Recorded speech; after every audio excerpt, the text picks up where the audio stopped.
Welcome everybody to the Norton Planning Board's meeting of Tuesday, March 28th, 2023. Again, this is a hybrid meeting, so members of the public are welcome to participate in person here at the Norton Public Library in the community room or remotely via Zoom. The Zoom link for the meeting is available on the meeting agenda or via the Zoom app with meeting ID 638-929-1060. There is also a phone number option should you choose to dial in by phone directly. The meeting will also be available on Norton Cable Access Channel 15.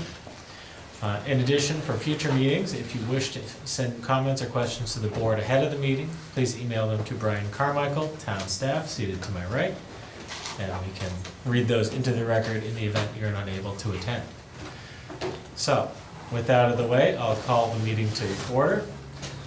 And to get going here, I do want to preface this that we'll try and go a little bit out of order here, because I expect that the town meeting warrant discussion will take a significant period of time.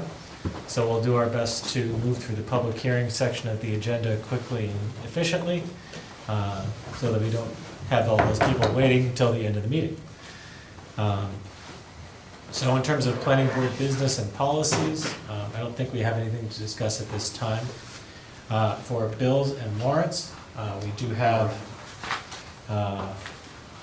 one bill here for a cell phone for the town planning department. Correct, within Verizon has not figured out a way to do other than monthly billing, so we do this every meeting. We did have one set of minutes which Brian had sent out prior to the meeting. Did anyone have any comments, questions, corrections, or notes which had not already been shared?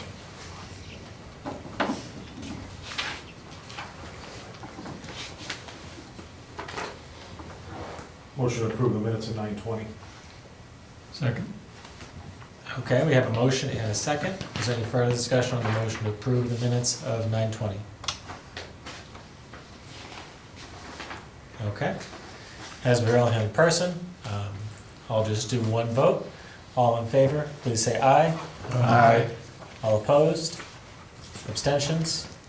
One abstention. That was Danny abstaining. Okay. So as I mentioned, we're going to try and move through the public hearing sections of the agenda quickly and efficiently here, and then allow us some additional time to discuss the zoning bylaw articles. First item is 280 South Washington Street. The applicant is seeking an additional continuance to April 25th, which means they will pass the 1-year mark, but without ever officially being opened. But I'm not aware of any issues other than they're continuing to work with the town and town council on their issues. Motion to continue special permit 12737 until April 25th, 2023. Second. Okay, we have a motion and a second. Is there any further discussion? Okay, all in favor, please say aye.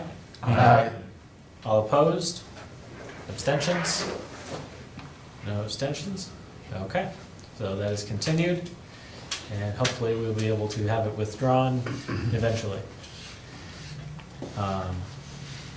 Next item on our agenda is a continuation of a site plan review and special permit 17404 and 17406 for 0 South Washington Street. I know we have people both remote and in person here, so I'll let whoever would like to come up and speak for this project, please go ahead. I know I saw Mr. Souza here in person. Locked out. Mr. Chairman, could I be recognized? Sure, thank you, Mr. Costa. Sure, thank you, Mr. Chairman. So I will say I usually am most appreciative of coordinating these meetings such that I don't have to sit as I listen to endless discussions of other matters like anticipated warrant articles. Unfortunately, as I look to see who's available on Zoom, I myself am still driving to your meeting. I hope to be there in person. I'm about 15 minutes out, and it doesn't appear that our engineer has joined by Zoom as of yet. So I know you only have a limited number of public hearings on your agenda tonight, but if there's any possibility that you could maybe further delay discussion of our agenda item for at least another 15 minutes, certainly I would be present by then, and I can make a call to my engineer to be sure that he logs on momentarily. Given the circumstances, I think that's fine. I will say that we received updated materials at 4 o'clock this afternoon, which we are not prepared to review in this session. So I would expect that we would be continuing this again. But we're happy to hear your, wait for you to get here. I appreciate that. Thank you. Okay. Okay. Well, moving right along. We have a continuation of a site plan review, 18291 for 0 West Main Street. I see Mr. Driscoll here. So I know we had a couple of open items after our last session. Would it make most sense for you to share your screen and then just walk through the changes since we talked 2 weeks ago? Absolutely. Hello everyone, Brian Driscoll from JDE Civil here tonight representing Douglas King Builders for this project, proposed dentist office at to be determined West Main Street. So a lot of the comments from the last meeting had to do with landscaping. So I brought up the landscaping plan here first. I'll go through the response to comments letter that follows Maria's memo regarding the project. So the first comment was regarding the windows on the front facade, and I believe we came to agreement on that on the last meeting. So I'll skip over that one. Unless there's anything else on that. I don't think so. No, I think we determined that the bylaw was vague, but you met our vague definition. Okay. The next comment was regarding the buffer from a commercial district to a residential use. And we needed to add some landscaping along, this is a residential use on this side of the property here. There are residential uses back here as well, but we're leaving a bunch of screening in place along those property lines. So we beefed up the landscaping along this edge of the property right here, added a row of arborvitaes. What are those ones? I believe those are green giant arborvitaes, which are the resistant variety of arborvitaes, due to feedback we got on the deer population of Norton. We also, so that's the second comment. The third comment is regarding the front landscape buffer area. So along here, we got Maria's calculation and went ahead and added that to the plans here on the number of shrubs that are required and the number of trees.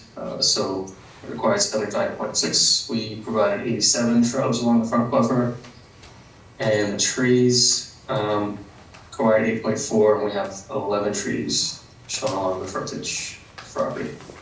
So just to confirm, you've met the guidelines, you are not requesting a waiver as we discussed. Correct. Okay. No waiver. We've added the proposed sign to the project. It's shown here on the landscape plan as well as on the layout plan with proper 10-foot setback from the property line.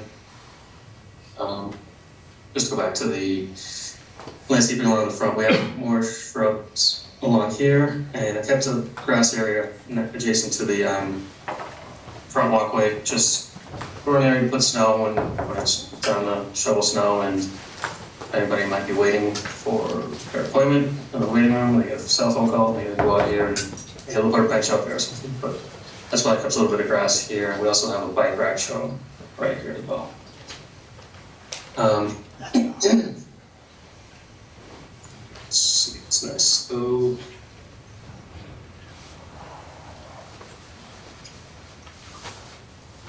The other comments was about the height of the lighting fixtures.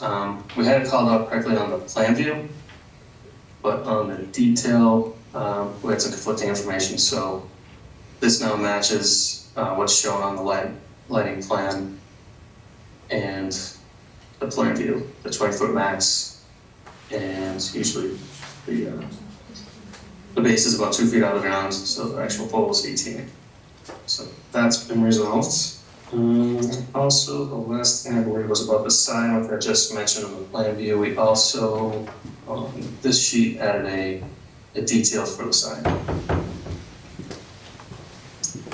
showing that the exterior lit and the copy area within the requirements of the sign bylaw. Yeah, I know you had previously specified there would potentially be a sign that would meet the bylaw, but thank you for providing the detail. Yep. I'm sure like final copy and, of the design of the, I am sure that the dentist office Yeah, will be once- called dentist office, yes. yeah. Yes. So that's pretty much it. Also, during the last meeting, Ms. Parker asked that we switch out the primordial arborvitae, which we did for the green giant, and the Midland white rose plants. For those, we substituted flame azalea, that are deer resistant, and the playlist right here.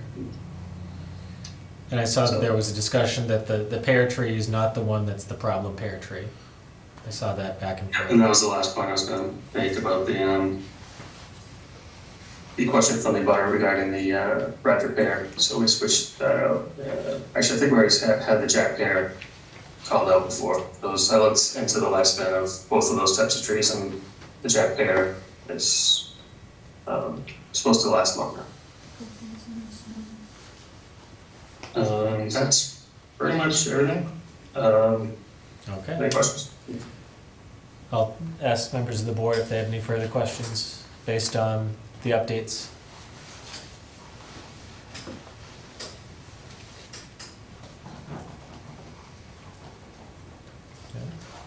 This is a site plan review. We would be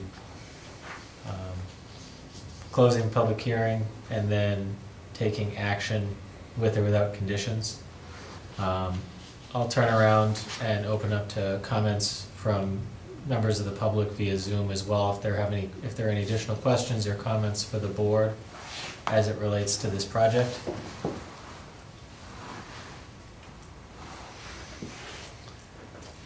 Okay.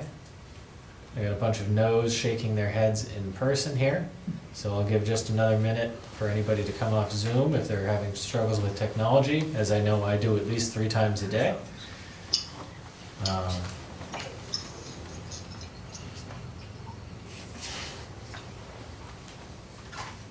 But I think that's long enough. If anybody would like to ask any further questions or, Motion to close the public hearing.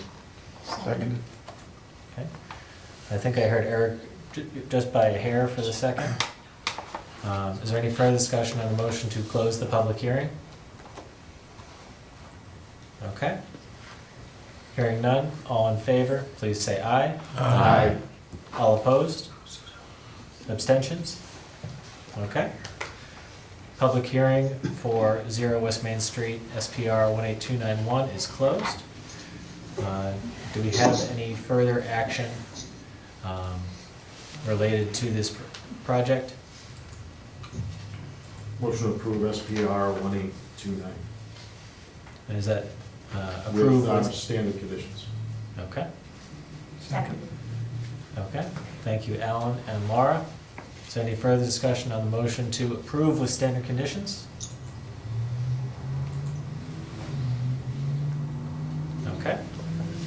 All in favor, please say aye. Aye. All opposed?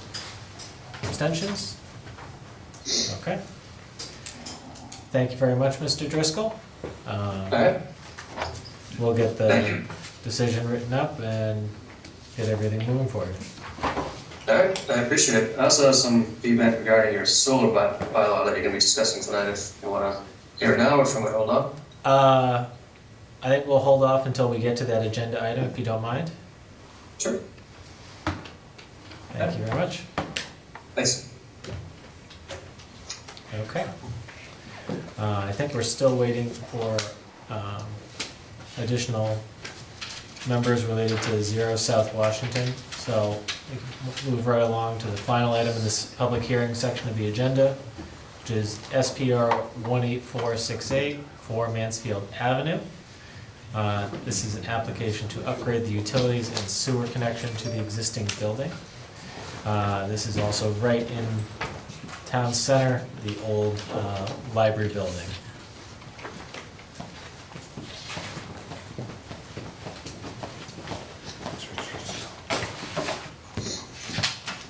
Can you set this up here? Is this the best spot for it? Sure, yeah, just so we can, the board and everyone here can see. And just as you're getting set up, I'll just say that I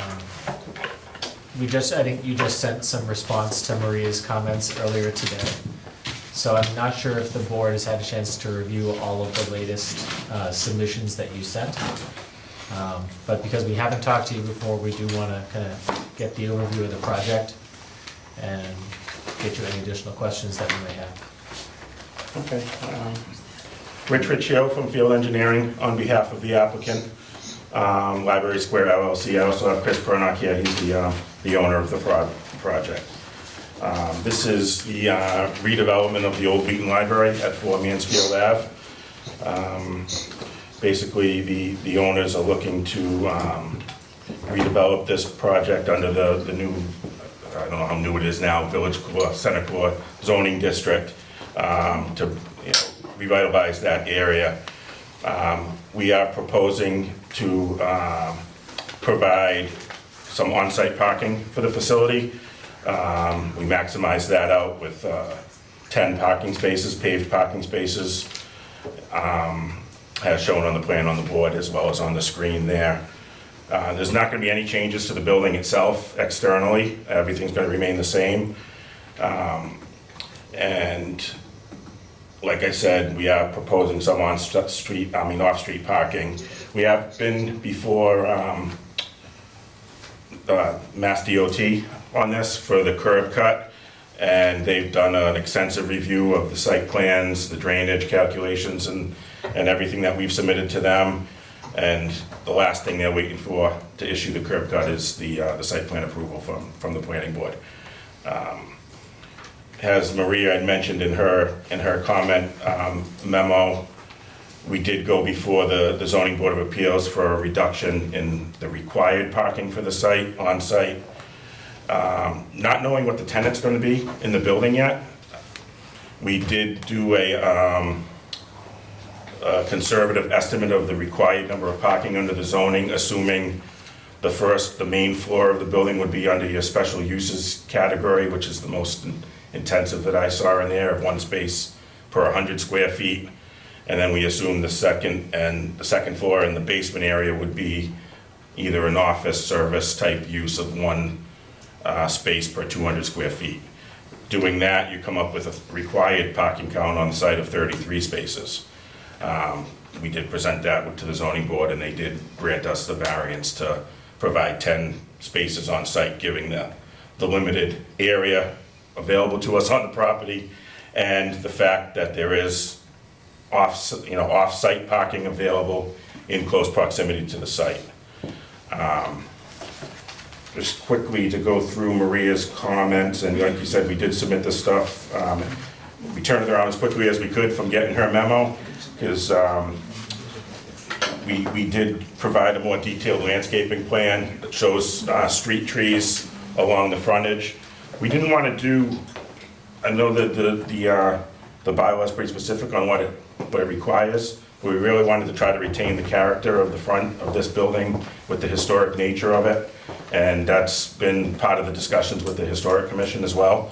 But we were able to provide the required street trees for the amount of frontage there, by way of 3 red maples and a flowering dogwood tree.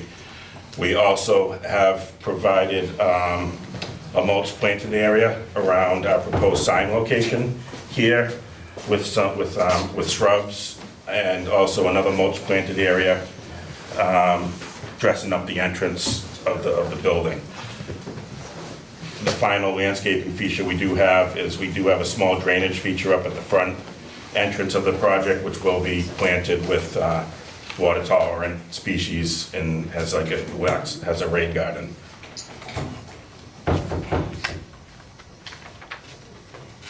We did present a lighting plan this afternoon, actually. It's going to consist of 4 lights, poles, 15 feet high, I believe, directing light directly into the parking area, shielded so it doesn't escape the property, and it's directs it right on that area itself. Our next comment was with regards to no signage on the plans. We do have a sign location, but the sign design and size and all that is really going to be tenant driven once we know what we're going to have in the building. So we did want to put a placeholder for a sign location and put the required, that it can't be any bigger than what's required. But at this point, I think the best we could do is agree to come back to the board once we have a tenant to present the sign information as a condition, hopefully, of approval should the board vote to approve it. We did present a parking report in the response that basically addresses all the criteria in the bylaw with the proposed number of spaces, where the spaces on site and off site, and basically just goes through the whole list of the criteria. One of the things I did just want to point out briefly is, and it is detailed a bit in the parking report, is the property owner also owns 10 West Main Street, which is in close proximity to this. Should parking become an issue, we could potentially add additional parking on that property as well in the future. And that's talked about in the parking report. And the 10 address, what is the business located there? Right now, that's a Wheaton Dorm, which at the end of their lease, he will be taking it over an event, at some point, maybe redeveloping that property as well.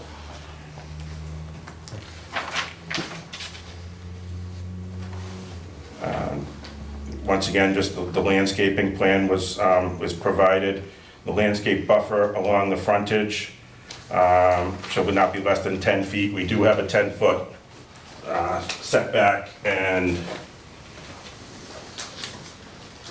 we did provide some landscaping, the street trees, like I said, and there's also the existing granite wall that runs along the whole frontage of this property that would also serve to address the requirements of that portion of the bylaw.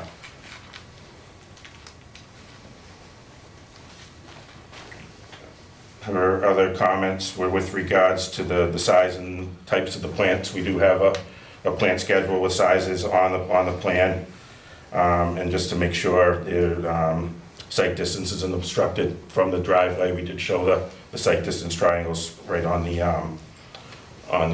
landscape plan. And the last comment was with regards to the landscape buffers on the sides of the project. And I think there was a question whether this commercial center, or this village center district is really a commercial district, or is it a resident mixed use type of district?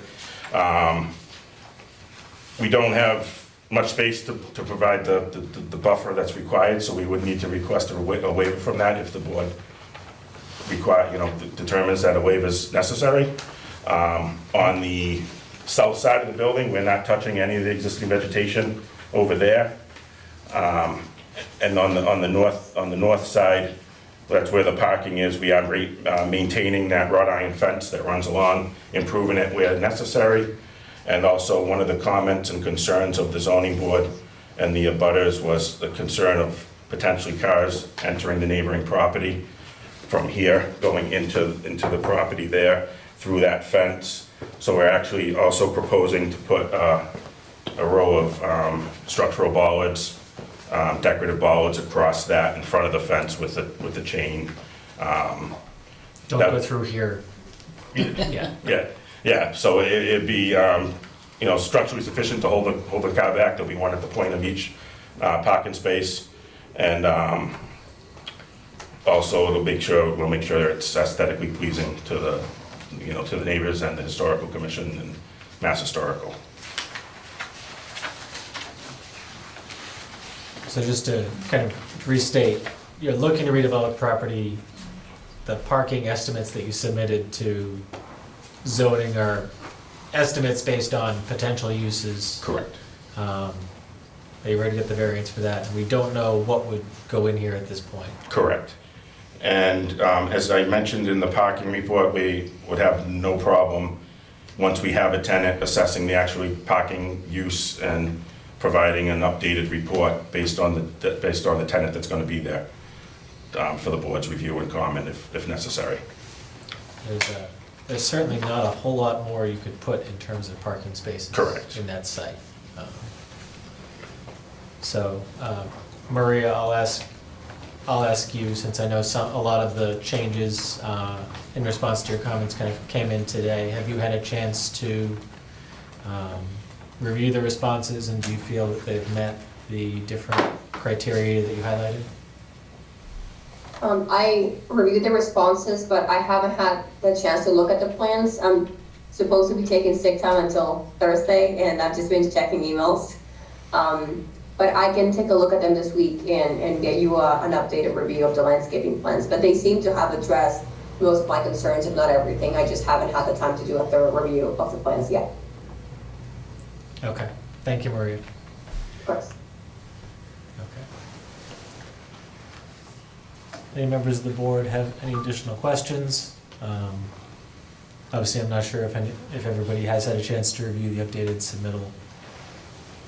My only question right now would be, fire department, did you go before the fire department at all? I mean, they've seen the plans through the process. I haven't had any comments back, but we'll make sure that anything that they require would be included on the plan. You're just wondering about them getting in and out? Yeah, I'd like to be able to track that somehow, every time we get that same exact answer. I think there's supposed to be a There's supposed way to in be- Permanized to check. Correct. So either we need an email or something saying they worked at it. Okay. Brian, can you just check and see if they were notified through Permanize and whether they signed off? Not that we don't need to do it right now, but just make sure that they're comfortable with getting in and out. I have a feeling it would be straight in and back out, given the layout of the site, We'll block a lane if they had to. other than a 50,000 point turn. But yeah. We did provide adequate turning movements to get a halfway, not just a vehicular, a passenger car into the driveway. That's was required as part of our review with MassDOT as well, so. The ladder trucks are a special breed, so. The building's close enough to the site, to the property, they probably just pull up along Mansfield Ave. And there's another lane, That's a lane and a half, I think, in front there, that they could get around. Yeah. Other cars could get around. Okay. No other members of the board have any questions? I'll see if anybody, either remote or in person here, has questions or comments at this time. Okay, we have a couple. Okay. Do you mind seating the podium for a minute? Okay. And I'll just ask, whoever would like to come up first, please go ahead. And, yes, please. Sorry. Yep. Gotta go up there. I'll go up with you, how's that? Oh, that's great. We're gonna go up together. Very well. Okay. And if you could just state your name and address for the record, please. Sure, Paula Fawcett, 16 Mansfield. Okay. So it's my understanding where the parking area is, there's just going to be like a fence to the next door neighbors, correct? The And there's really the no- existing fence, you mean? Yes, That fence is scheduled to remain, yes. Yes, and they're going to, make it stronger and so cars can't go through, but the Right. question is, there's a resident next door, and somebody's going to be driving in, if there's going to be nighttime use there, potentially. So those folks are gonna be in their house, and people will be coming in those 8 or 10 parking spots, and those lights are gonna go right on their property. Yes, the same question I was gonna ask. Okay, so is there anything that can be done for, have some privacy for those other folks? That is a good question. We No, don't know that was- we don't know what the use is right now. Yeah. And in terms of, obviously, the simplest solution would be to put up a big white plastic fence, and no light would get through. No plastic. But understanding it's a historic area and there's be some kind of balancing act, that's something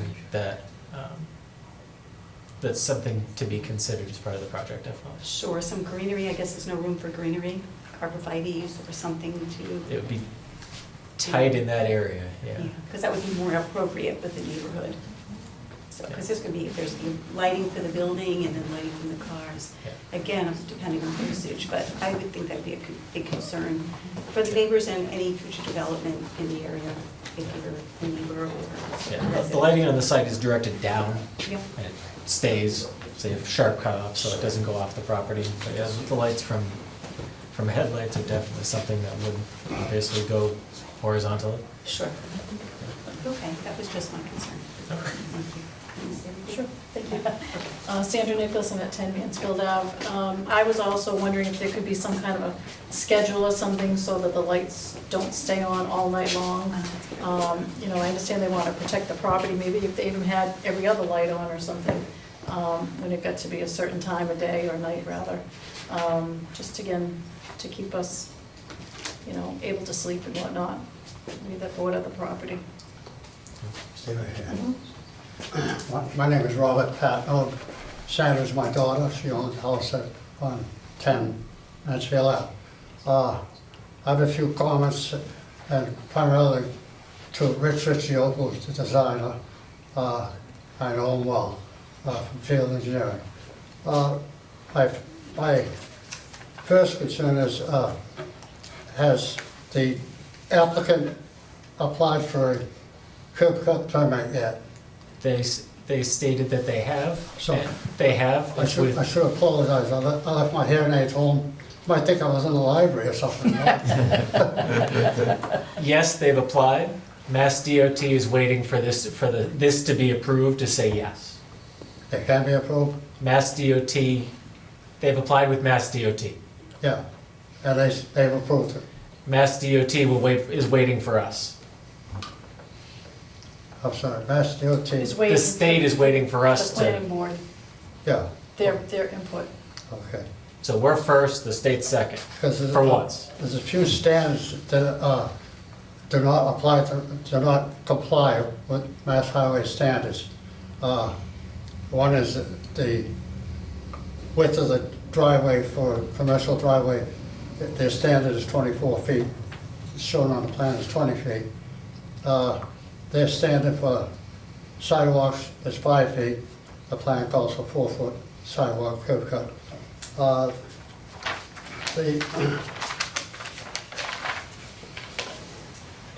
Has a grading plan been developed at all? The reason why I ask that is the elevation of the ground at the building is probably, I'm guessing, about 5 or 6 feet higher than the roadway. So in order to build a driveway, a safe driveway, you have to do a landing at the bottom of the, as it meets the street. And you also have to comply with the ADA regulation of the sidewalk, which takes precedence over the driveway.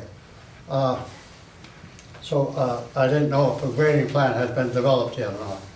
I will ask the applicant that as Because soon as you sit down.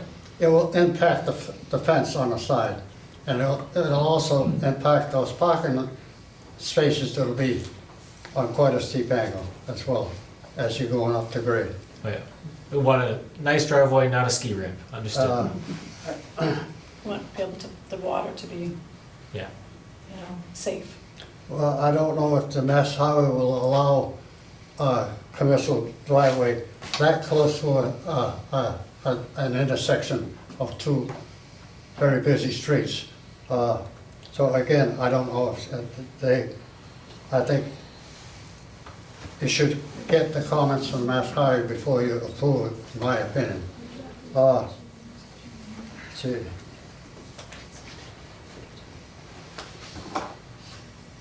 Activated. Have you considered requiring a pedestrian activated signal at the intersection? No matter what business you go in there, it's going to attract a lot of the kids from the school. They're going to have to cross two busy streets, very dangerous.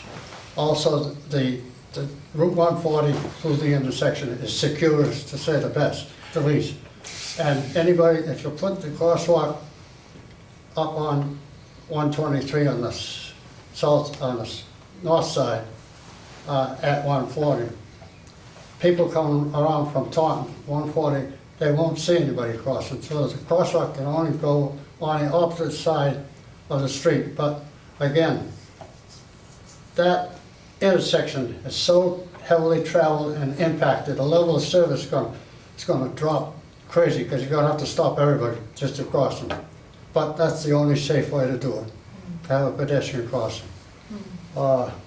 Again, I only recommend that you touch base with Mass Highway through the permit process to see if what you're proposing is acceptable. Thank you. Thank you. Thank you. If there was a good way to fix that intersection, they would have done it 20 years ago. I'm sorry? If there was a good way to fix that intersection, it would have been done 20 years ago. I know.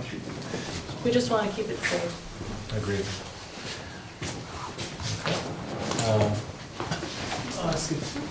Hot back up here, yeah?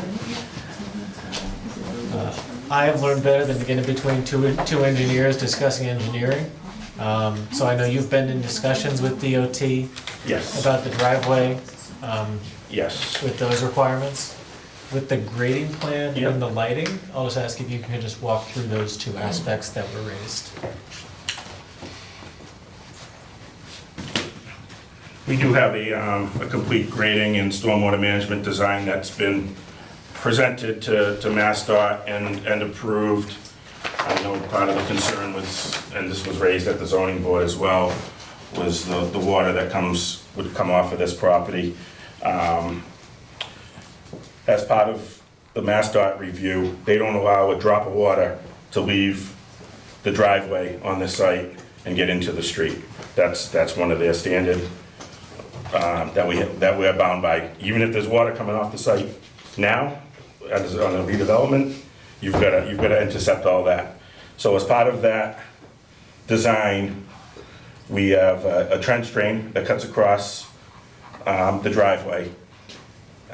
We did provide 24 feet at the curb cut, which transitions down to 20 feet once we get onto the property. And that was one of their reviews, Mr. Patton. They did a thorough review on this. I've gone back and forth, 25%, 75%, PS&Es with District 5. So, and I can give you guys copies of all our responses to comments with MassDOT.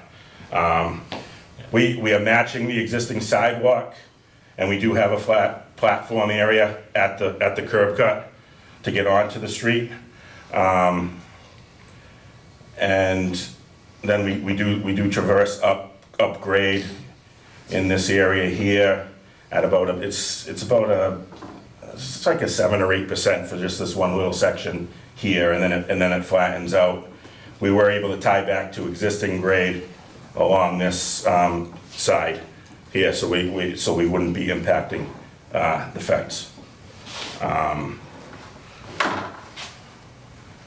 Sidewalks, grading. And the other question was just, I'm not sure if there has been further prior discussions about this, but just in terms of a wrought iron fence is not going to stop a headlight. Is there Right. any thought process or discussion about? It's just the problem there is it's so limited in space, and what Mass Historical would allow us to put.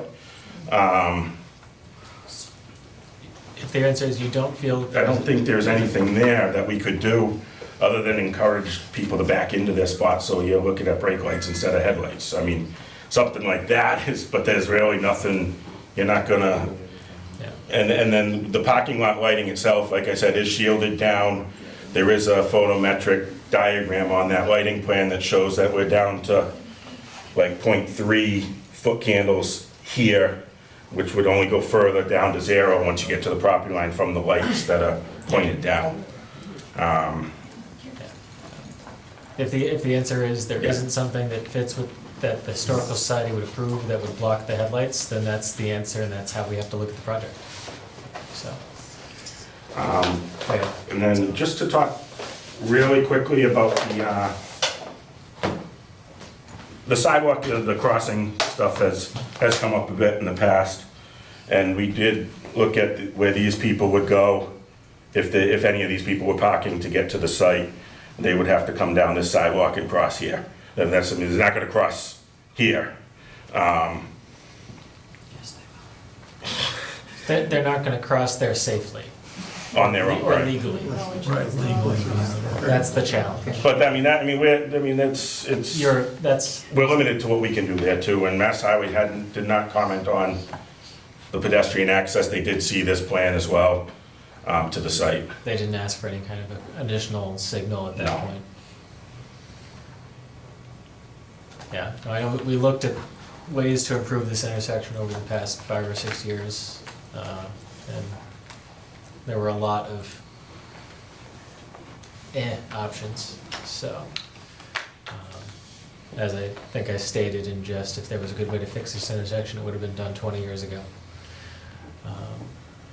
So, I know town planner has said that they haven't had a chance to review all the updates.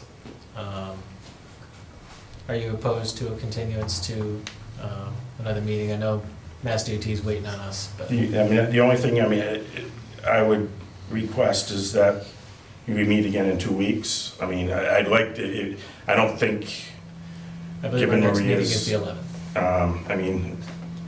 no, we'd like to get some sort of decision tonight so we can keep going to Mass Highway. I mean, unless it's gonna, conditional approval, but, but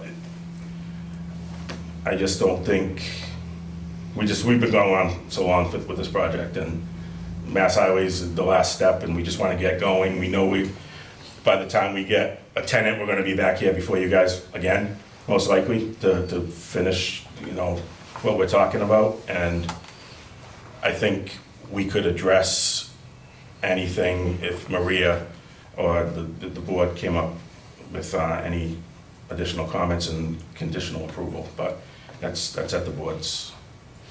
Okay, I got 2 more quick things too. okay. Alan, if you wanna go ahead. Back to that direct abutter problem with the fence. Yes, Has that direct abutter contacted you at all? they were at the zoning board meeting, and we did discuss things with them. So say theoretically, the headlight problem was a very big problem for them, I guess, reaching out to them, would they be willing to have you plant on their side of the land? That's something we could definitely talk to them about. What's that? I don't think there's any room on that side. There's no house there. It's tight.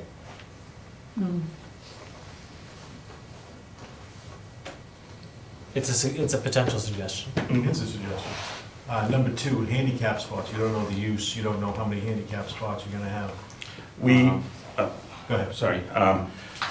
By Mass ADA requirements, with 10 spaces on site, you actually do not need to provide a handicap spot on the site.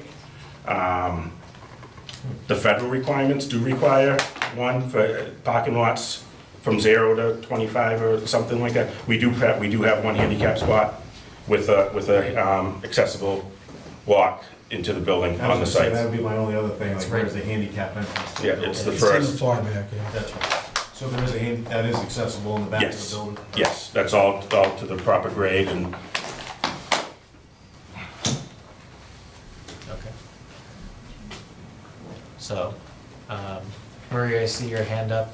If you wanna speak to anything?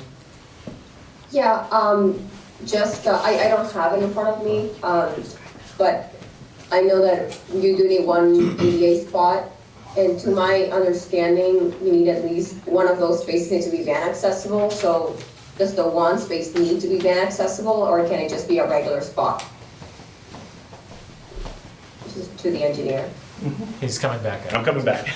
I'm sorry. Yeah, that is, that would be a van spot. The aisle, Okay. and the aisle is adjacent to it, and the sidewalk is sufficient for that. Okay, perfect, thank you. And so, we've spoken to the applicant. The question is, does the board feel comfortable with a conditional approval? Or do we not? With the, where they don't know what the tenant is yet, the headlights might not even be part of it, so could that be It could be. conditional? I mean- And then when they come back before us with a tenant, could we then have more control over that issue then? I don't see the headlights, I don't see a solution for the headlights in any scenario. It's either a problem Or or it's not. it's a non-issue. It's not a problem with the solution. Right, nothing viable. Can there be another public comment? Yes, if you'd like to make another comment, please. Please. Yep, you just come up to the podium, please, sir. I will. Thank you. Bill Farrow, 16 Mansfield Avenue. The one comment that I have is, given the various challenges we've seen with the site about restricted parking, some of the access problems associated with the busy intersection and all that, would you expect that any of these, taking all this together, would that restrict some of the potential uses of the property? In other words, or another way to say that is, should the amount of traffic to the property be restricted by its use? Some uses would have much more traffic than others. I would expect the answer is yes. Thank you.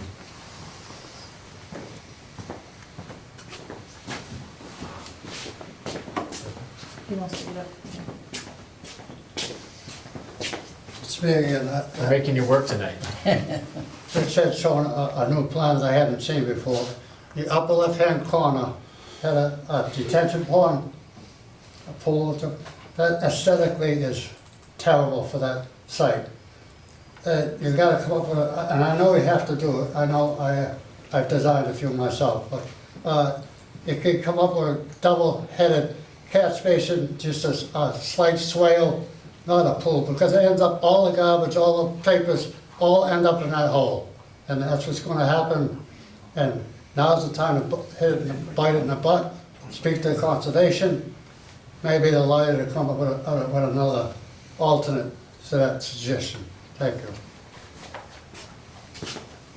Thank you.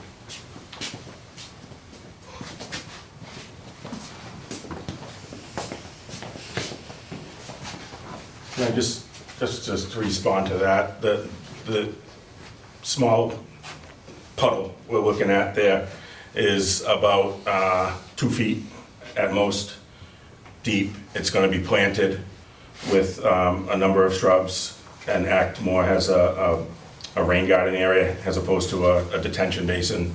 The dimensions of it are about 20 by 20. And not to mention that this site has a stormwater management system operation and maintenance plan, which requires that system to be cleaned on a regular basis, removed any materials, and the owner has no interest in keeping this site unkempt. He's gonna be owning this property, and he wants this to be a centerpiece of this area, of the redevelopment of this village core district. We do need that storage volume in there to meet the requirements of MassDOT in their stormwater review. As you see, the trench drain that cuts across the driveway is tied into that, and there's also a leaching pit underground in that as well. And just, I understand the concern about trash collecting in that area, but it's gonna be, they're gonna be on that on a regular basis. They're not going anywhere, and they want this thing to look good. So that would be my only response to that. Okay, thank you.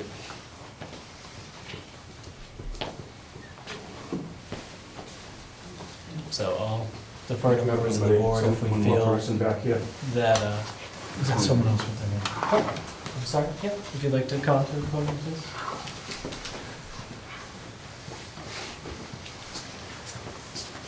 My name's Kathleen Morgan. I live at 9 West Main Street, so I'm a neighbor of this building. And I have been an instructor at Wheaton College since 1991.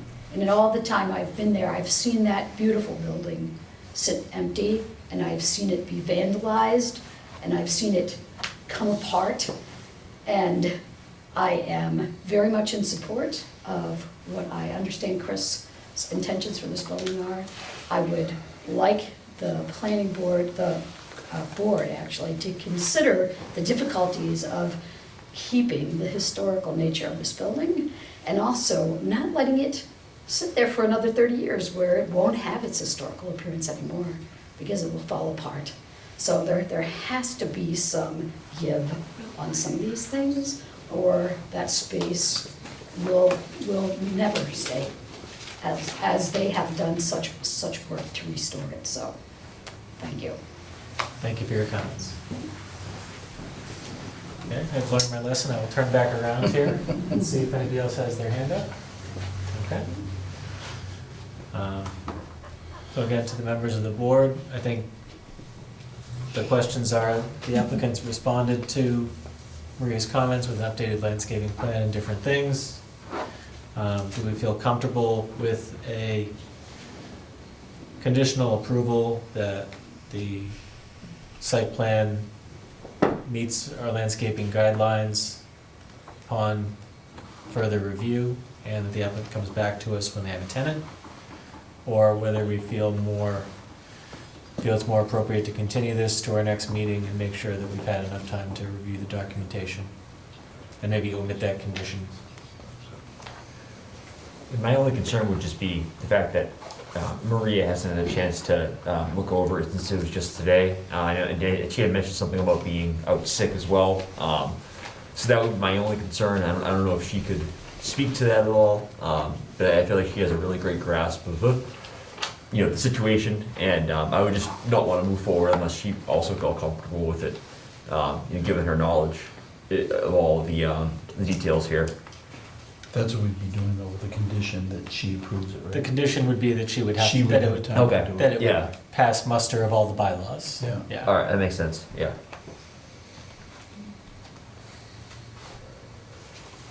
Do we need to close the public hearing first before we make that motion, or? We would, yes, that would be it. But if we're going to continue, then we wouldn't close the public hearing, so. So a move to close the public hearing would essentially be precursor to you're Approval prepared with to. conditions. I'm fine with conditions.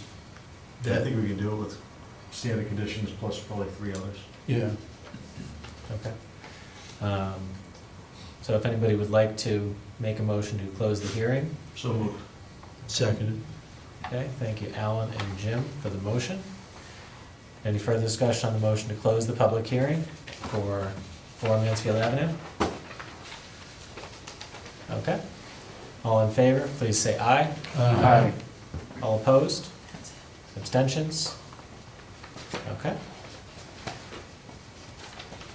And further action.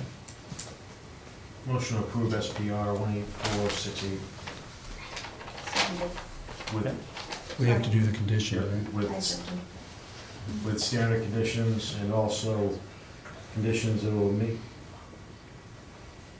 the landscaping guidelines of the bylaw, fire department approval, and come back to us when there is a tenant for us to review. Yeah. Seconded. Okay. We have a motion and a second. Is there any further discussion on the motion to approve with conditions?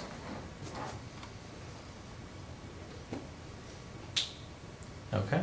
I'm gonna stop myself though for a second. I had written down waiver on the buffer for that side. Are they gonna need a waiver?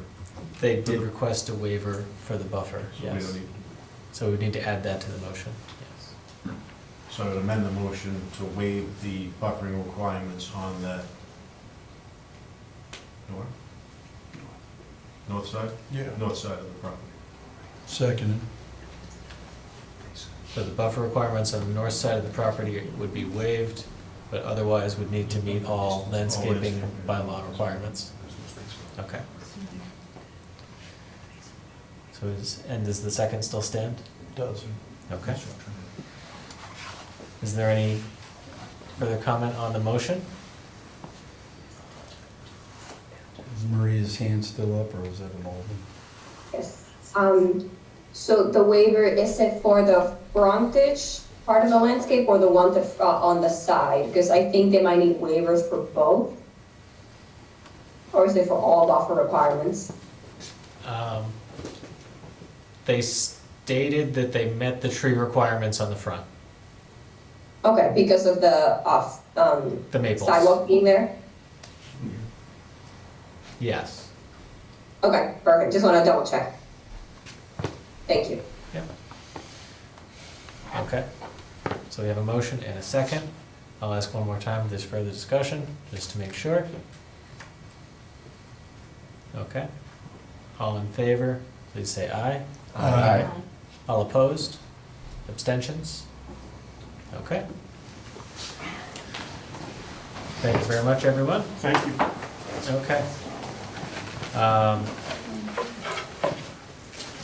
I'll now ask if the applicant for 0 South Washington is here to speak. I believe I saw us walk in here.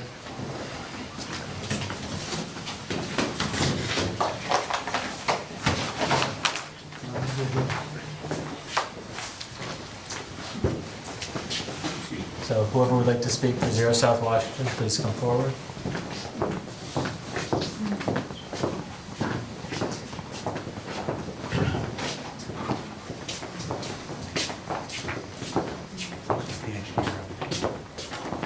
I see. Yeah. Thank you, Mr. Chairman, members of the board. Once again, I'm Adam Costa. I'm with the firm of Mead, Tallerman and Costa here on behalf of the applicant for 0 South Washington Street. I do believe that Bob Crowell, I see him there, is on as well. He's the project engineer. He was before you in previous meetings. Let me first say I appreciate your courtesy tonight in taking us out of order. Apologize that I wasn't present at the start. We have been before you a number of times now for a special permit and site plan review for the parking facility. I'd like to address, I guess, first, before I turn it over to Bob, to briefly explain a few plan updates, a comment that you, Mr. Chairman, had made at the outset, which is that you had only today received updated plans. I represent several boards like yours. I appreciate boards are not too supportive of receiving last-minute plans. With that having been said, I want to note that the plans you received today are not all that different from what was presented to you at your last substantive session of the public hearing, which was back on the 28th of February. As I think you know, and certainly staff members know, we've been sort of juggling the proceeding before the planning board with proceedings before the Conservation Commission. We made a variety of minimal edits, adjustments to the plan to satisfy the Conservation Commission, and we were before the Conservation Commission at last evening's meeting. We were hesitant to submit anything to you, not knowing what the Conservation Commission's receptiveness might be. The good news for us, and hopefully for you, is that the Conservation Commission was receptive to what we submitted last evening. In fact, all of the feedback I think we received was positive. They closed the public hearing and are in the process now of drafting an order of conditions, which I understand they'll be voting upon at their next regularly scheduled meeting in a couple of weeks.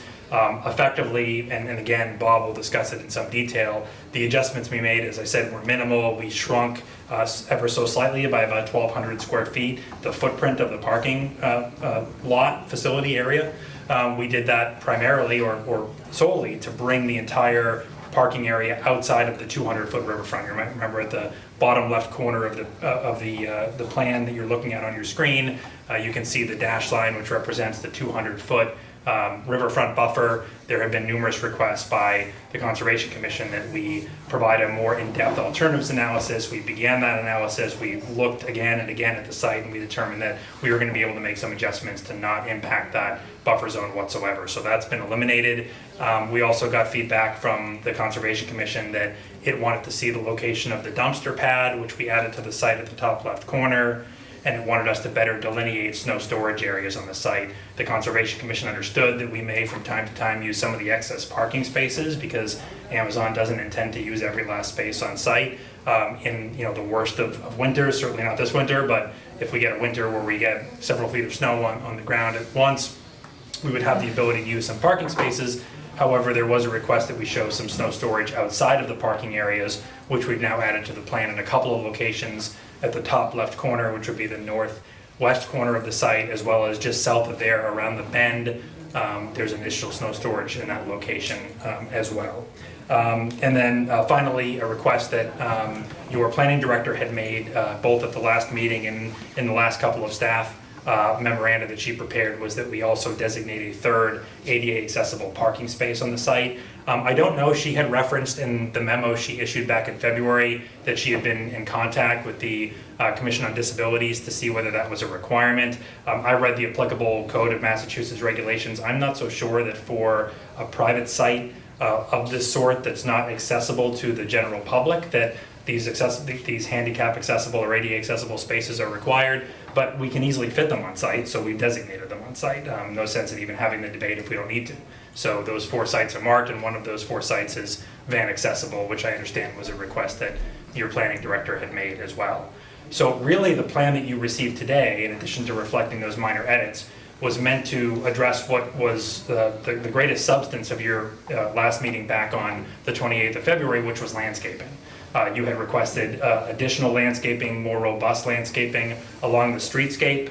It had also been brought to our attention at that meeting, and it was referenced in the planning director's subsequent staff memoranda that we needed waivers from several sections of your landscaping bylaw as well as your site plan review bylaw with respect not so much to the landscaping at the along the streetscape, although it was referenced that some of our shrubs were undersized and we didn't have a sufficient number. We've addressed those things, and Bob will point that out for you, but we're not providing any internal landscaping. We're not providing landscape islands or peninsulas.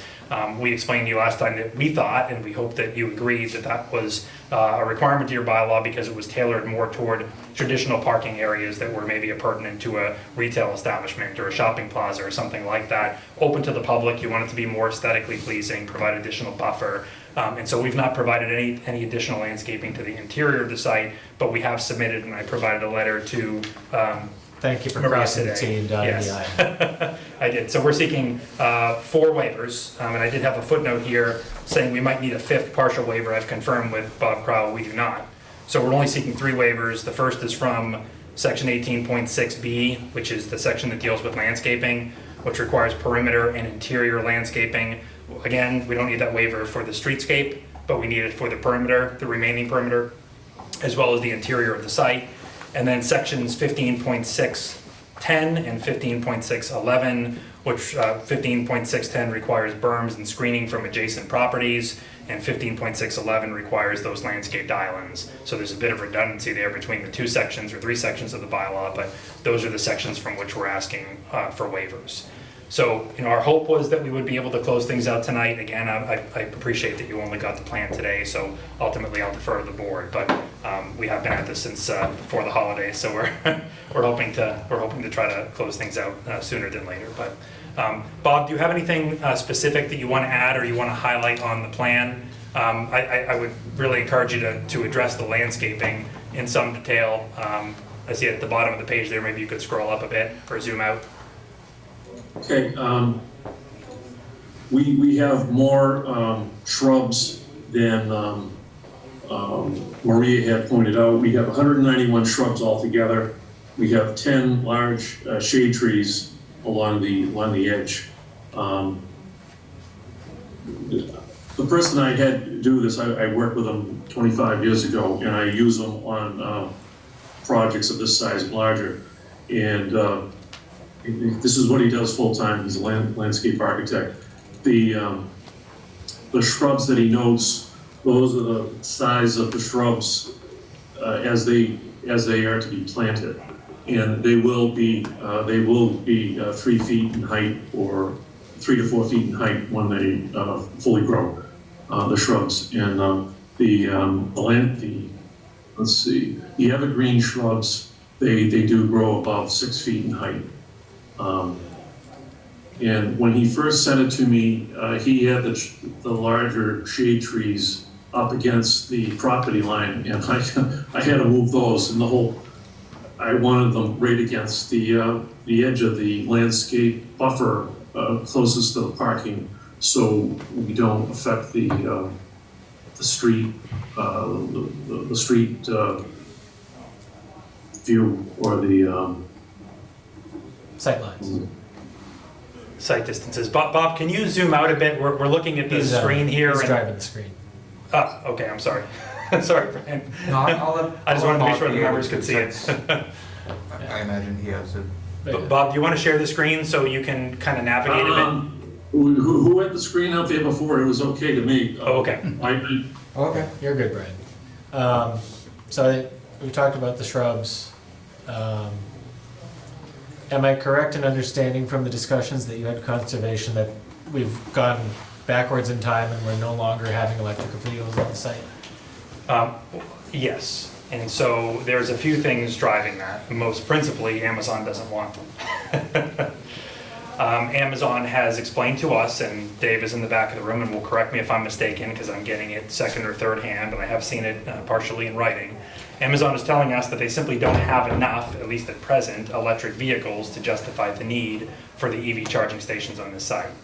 They've categorized this as an overflow lot for them. It's not a principal lot that they're going to be using necessarily year-round, or to the extent that they are, they're likely not going to be using 100 spaces or 80 spaces or even 60 spaces year-round. We can expect at certain times of year during their busy season, around the holidays, that they will be. But as an overflow lot and as an additional lot, they simply have stated that they don't need those EV stations. What I did discuss with the Conservation Commission last evening, because obviously, you know, we feel like we're, and this is not the only project I've said this on, we feel like we're sort of stuck between a rock and a hard place, whether I'm representing an applicant or representing a board. We want to advocate for these green energy alternatives and electric charging stations. There's also some concern on the part of municipalities, fire chiefs on some of the risks associated with those sorts of things on especially environmentally sensitive sites.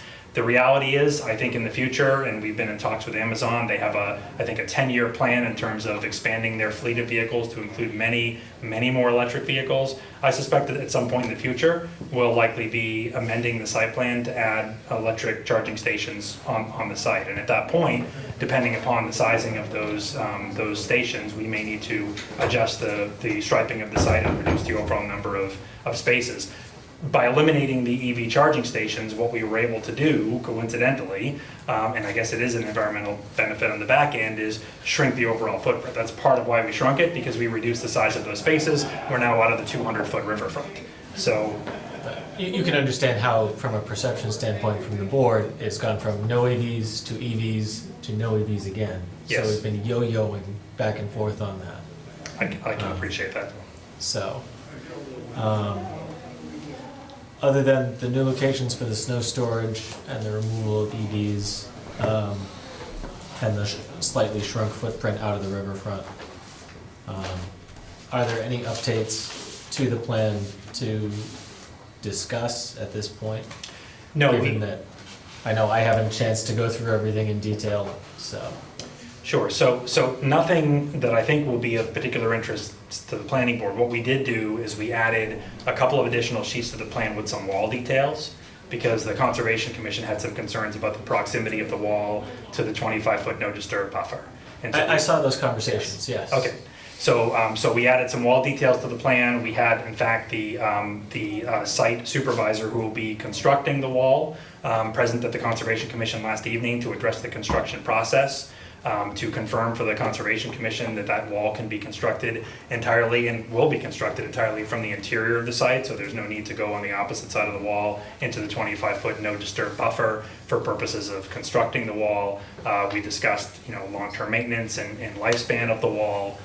So there are a couple of detail sheets that address the wall construction, but beyond that, this is the only sheet that we've changed in the plan set, adjusting the footprint. There's one other sheet, just the photometric plan. I added a light detail, and the lights from top to bottom will be 20 feet in height. The bollard, or not the bollard, but the concrete base stands up 2.5 feet tall. That's what this light here. That's what it would look like in the middle, where the two parking spaces face each other, and it look the same, eliminate one of the lights, and that's what they look like going around the edge. The ones around the edge there, 9,000 lumens. The ones in the middle, the two, each one would be 6,000 lumens. Okay.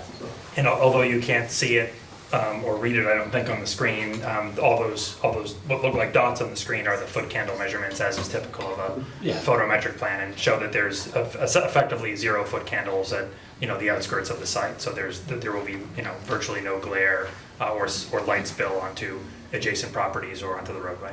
Okay. And I see Mr. Bandini from McMahon on the call as well. I know, going back in time, which seems like a long time ago, I think we'd submitted a couple of questions or comments about the traffic review. I'm not sure if you have the answers to those available. If they've come back, if you could just, would you mind responding to those directly?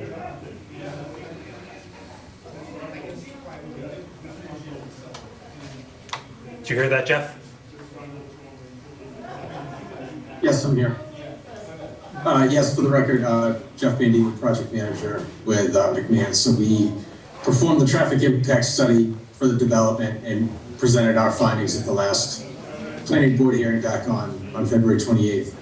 And, based on the submission of our material in advance of the hearing, the board, wanted some additional time to review and provide some commentary, which we were able to provide some additional comments and responses to. So I see those are shared on the screen.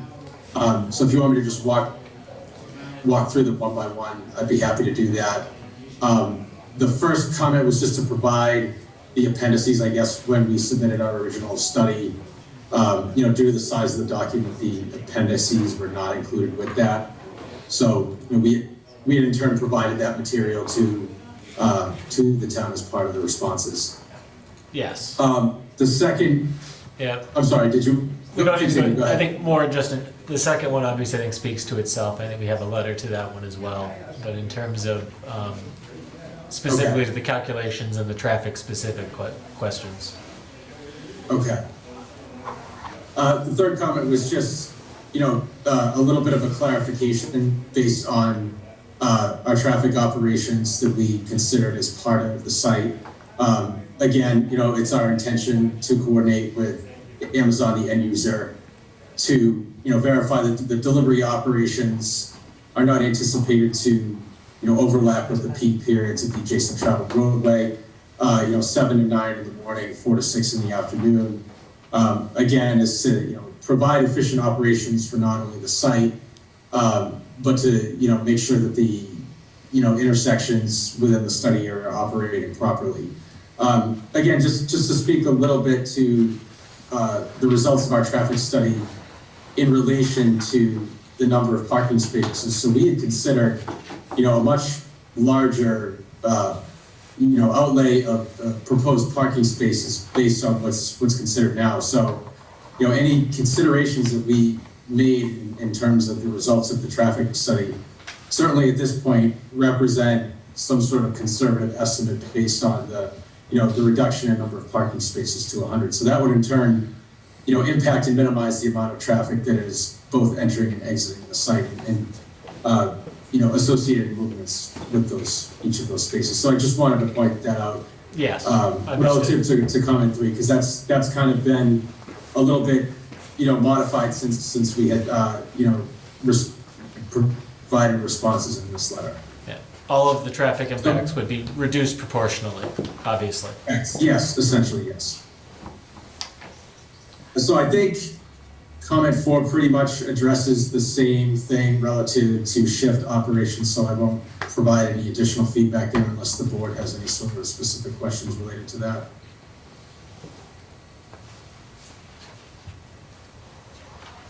We have lost your audio, Mr. Bandini.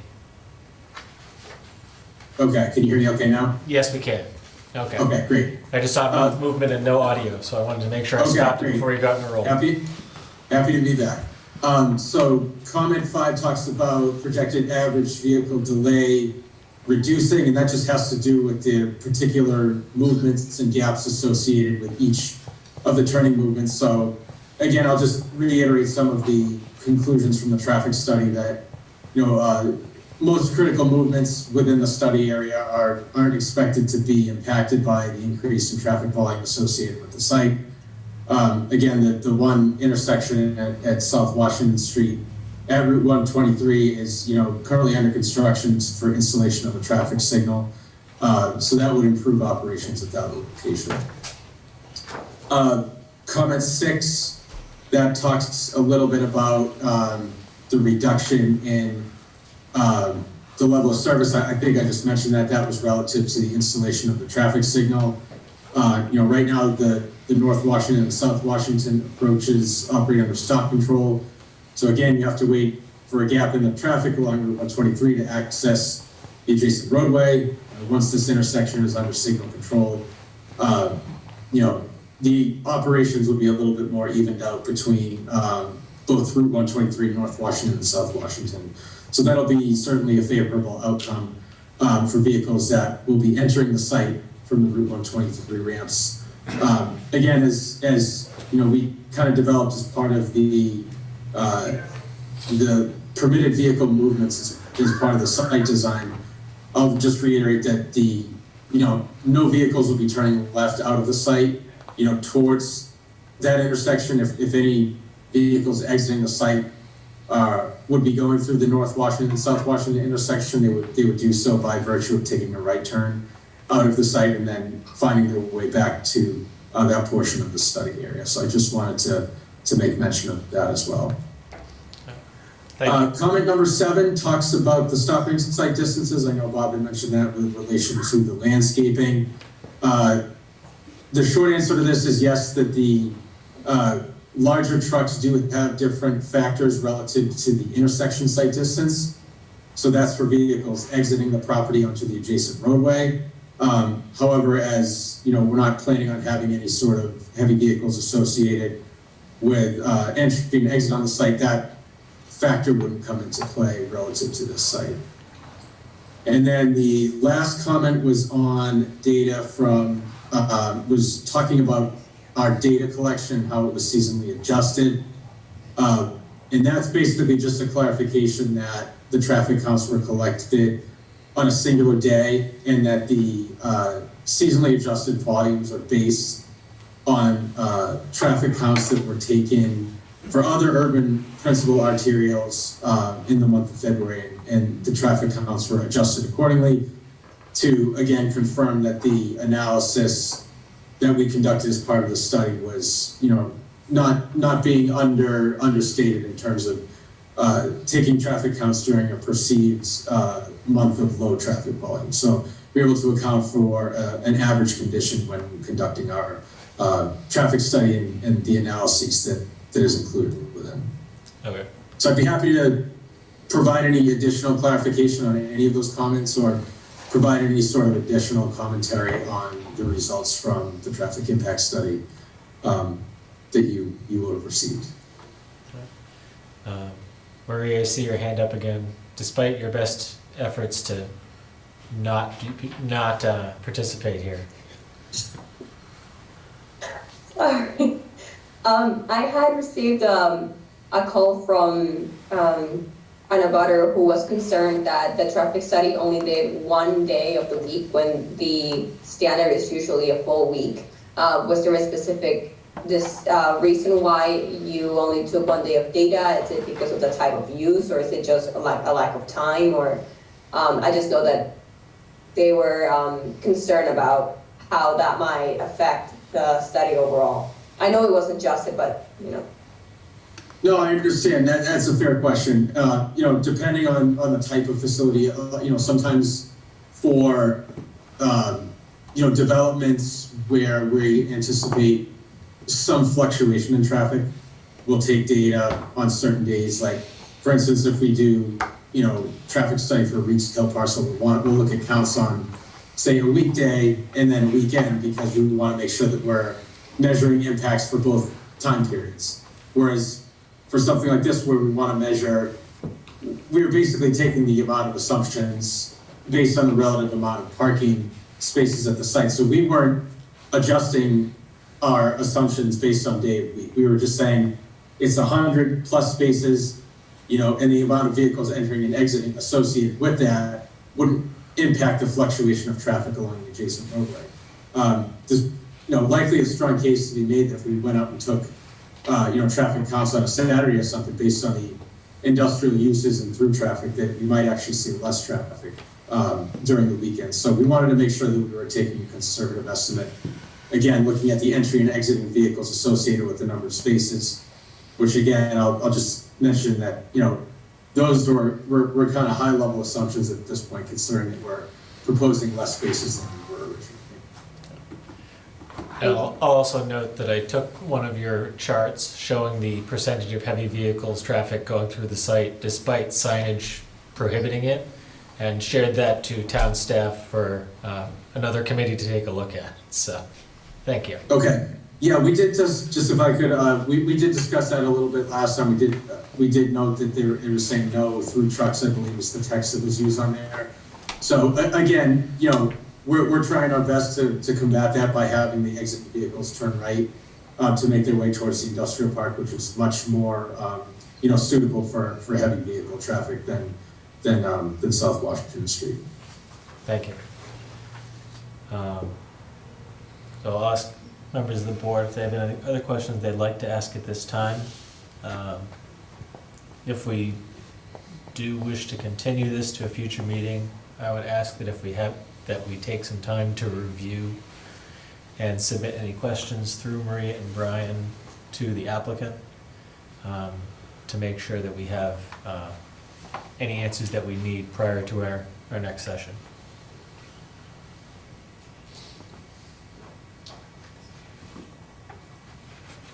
Mr. Chair, I have a question about the ADA spaces, although I can hold it if we're on the traffic portion of it right now.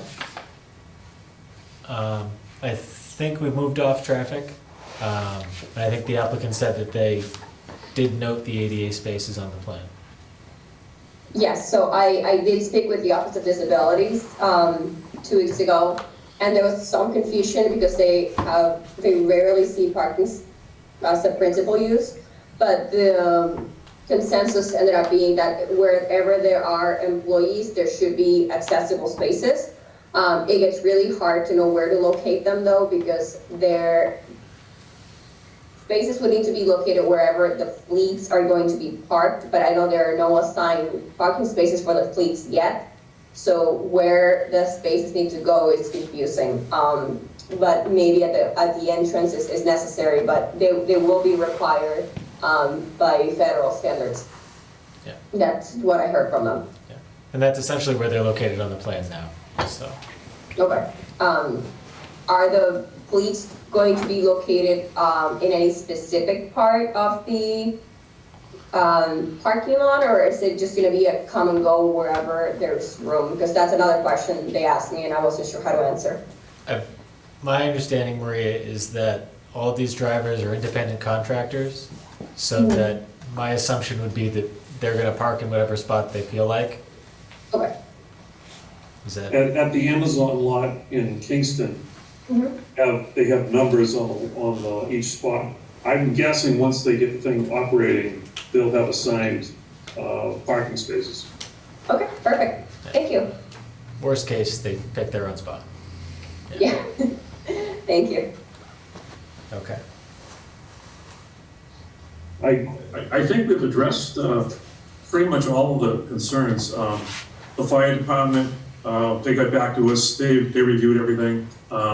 He's fine with it. Officer Robbins, he did that. The Conservation Commission's review engineer, Pat Brennan, he reviewed the latest, he's reviewed everything that we've done for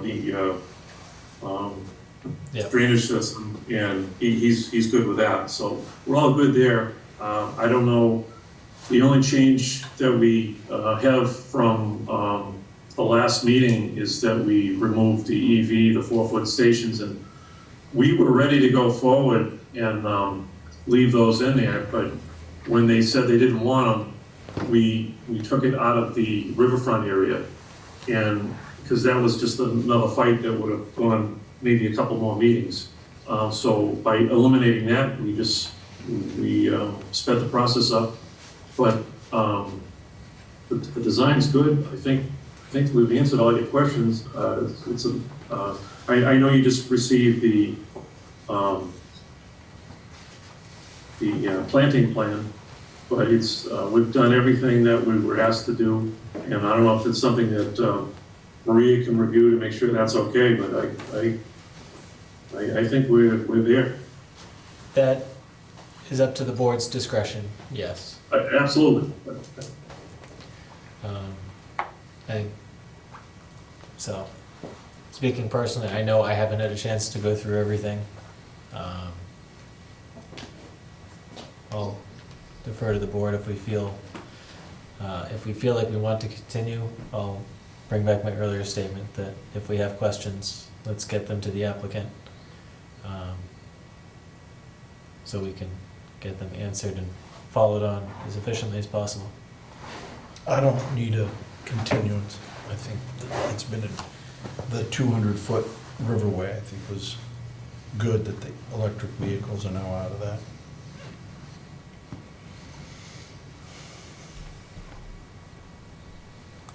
I don't need any more, another meeting either. Okay. I don't either. Okay, if people don't feel they need another meeting, then I'll look for a motion to close the public hearing. Motion on both of them at the same time, to close both public hearings, or you want to do one at a time? Closing the public hearing for both is fine. So I'll motion to close the public hearing for SPR 17404 and SP 17406. Seconded. Okay, we have a motion and a second to close the public hearing. Any further discussion on the motion? I think we kind of discussed it before the motion, so. All in favor, please say aye. Aye. All opposed? Abstentions? Okay.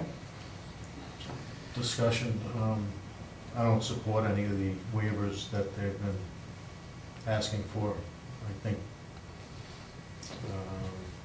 I just don't support them. I also don't believe that they've proved to me that this project is socially and economically desirable. So for the site plan section, I really don't think I can support it, and the same thing with the special permit. I agree with Alan. I think you said it best last time, when you're talking about what specifically we have to look for to approve something like this, and it just, you know, as you said, those details have not been proven in a way that you know, benefits the town of Norton. So the site plan review is a conditional approval.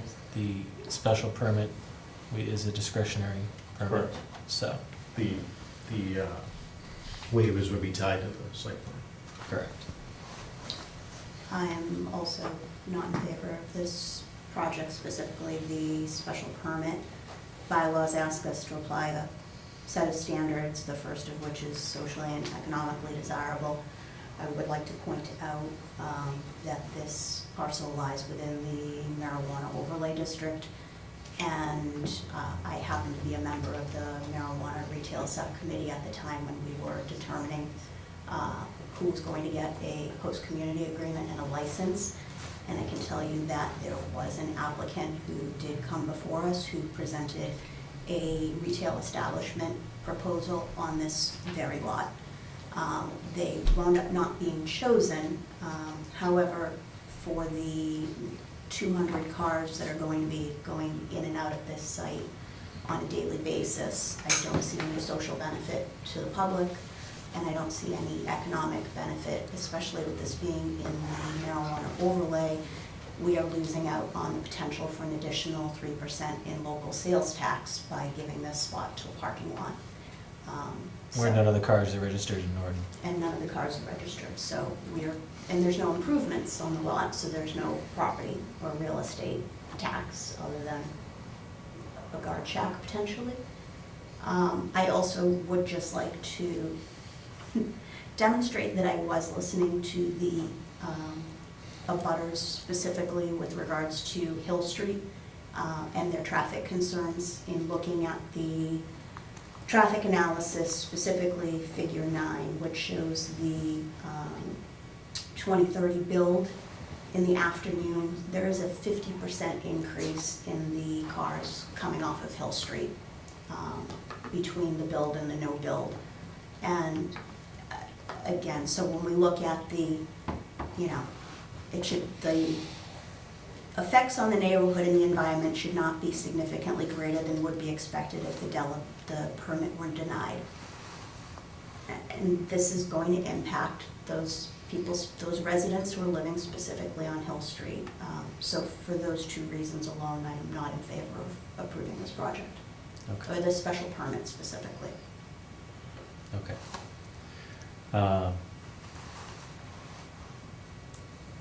So is anybody prepared to make a motion in terms of the special permit?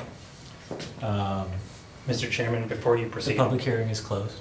Okay, I won't be recognized. No, you will not. Thank you. So, if we would like to make a motion on the special permit, we can do so. Brian, is it I as always- written, I is it always- SP 17406, is that correct? I can, No, 17406. Got that wrong. I will state that I always find it helpful to have motions in the affirmative, Correct. rather than having to unpack what we're trying to say with. I'll motion to approve SP 17406. Seconded. Okay. We have a motion and a second to approve. Is there any further discussion on the motion to approve?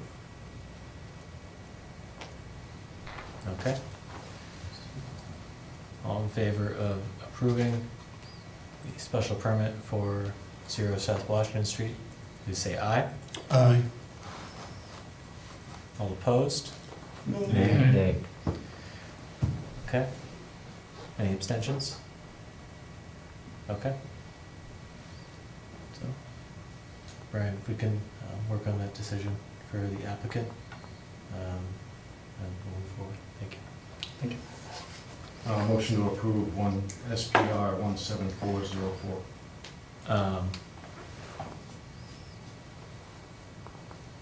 I'm not sure if that's superfluous, but, Cross all the Ts, dot all the Is. since the site plan review is a conditional approval, I don't think that's, Have to do it. no. Because we would be creating conditions for something that's tied to a special permit I that, got you. yeah, But I will not motion that. okay. Okay. So that concludes the public hearing section of our agenda this evening for open projects, and paves the way for us to start our public hearing sections on the upcoming town meeting warrants. So, Town Council, Amy, thank you for staying with us virtually for the other section of the agenda. We're happy to have you joining us virtually here. We have both the bylaws related to the floodplain district and the large-scale ground-mounted solar. I think the solar one is probably going to be the more controversial one, or at least the one that generates the most discussion. So if you don't mind, I'd like to start with that one. I know I had a few questions that I was going to lean on you to a degree.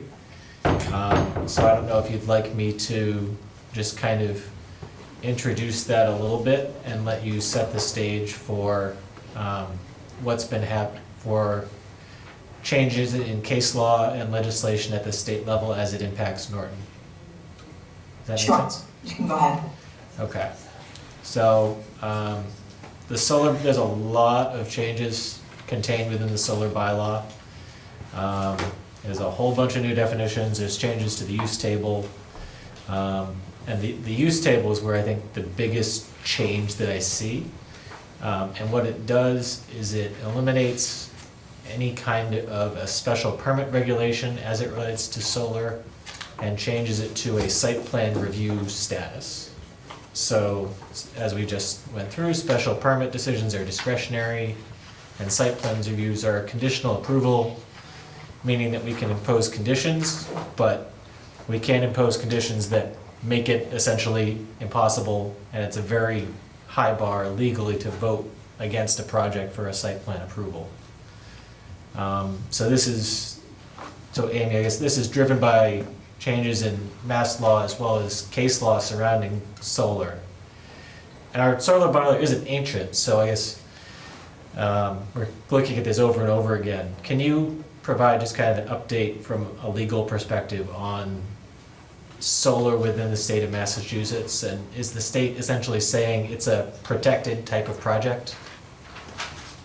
Yes, so there was a case that came out in 2022, it's Tracer Lane versus the city of Waltham. And what that said was that essentially it elevated solar to a 40A Section 3 protected use such as agriculture, religious uses, and educational uses. I just, to preface this conversation, I don't necessarily agree with the Tracer Lane case, and I also don't agree with some applicants' interpretation of the Tracer Lane case. So essentially, 40A Section 3 is broken up into paragraphs, and the main paragraph has to do with agriculture, educational, and religious uses, and those are exempt from zoning, and it clearly states that they are exempt from zoning. And as you go further down in 48 Section 3, the second to last paragraph says that solar may be reasonably regulated. So that's different than exempt. And so there was this case, Tracer Lane, where the city only had 1 to 2% of its land that was available for solar. And so essentially the land court held that that was an unreasonable regulation of solar, and that was appealed. It was taken up by the SJC sua sponte, which means they take it away from the appeals court and they take it up on their own. And the SJC took it up and affirmed the land court, which said that only allowing 1 to 2% of your town or your city or your municipality to allow for solar is unreasonable. So, that was the decision, and I read the decision of the four corners of the decision, and if there is, if your town or your municipality provides for enough, a zoning district that covers enough area of the town, I think you would be in line with Tracer Lane. Since Tracer Lane, there have been zoning amendments that have been made or attempted to be made by cities and towns, because only town bylaw amendments go to the AG. And the Attorney General's office has taken a really hard line when it comes to solar. And they are, appears to me that they're of the opinion that solar cannot be unreasonably regulated in any way.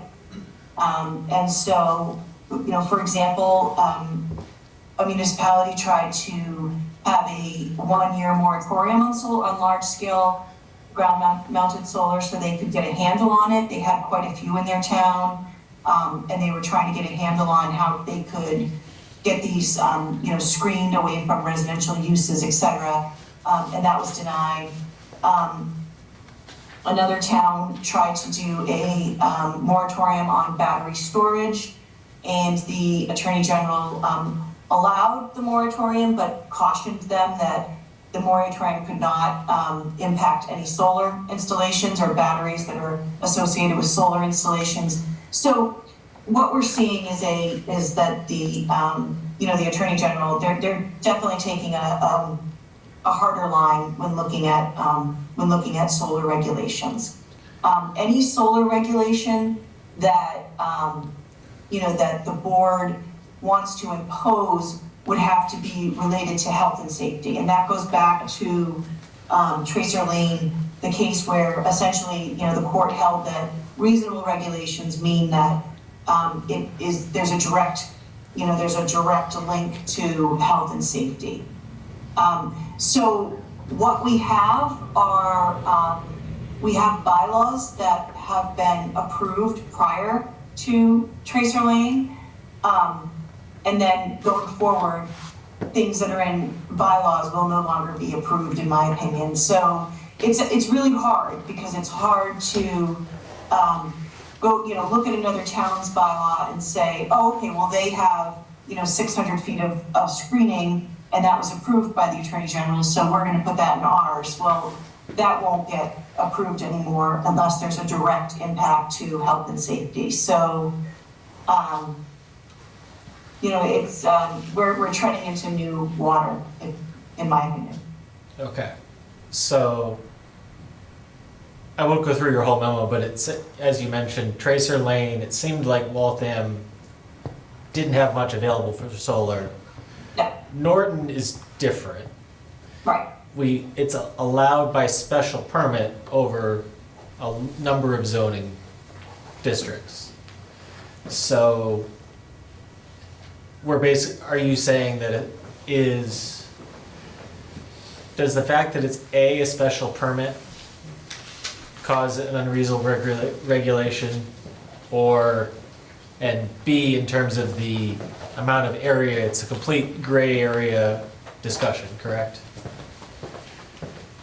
Right, so if you're going from a yes to a special permit, then I think that there has to be some kind of, there needs to be some kind of backup on that. So for example, if you're going from a yes in say it's a residential zone, and you're going from a yes to a special permit, but you allow it in other zones, then I think that's reasonable regulation.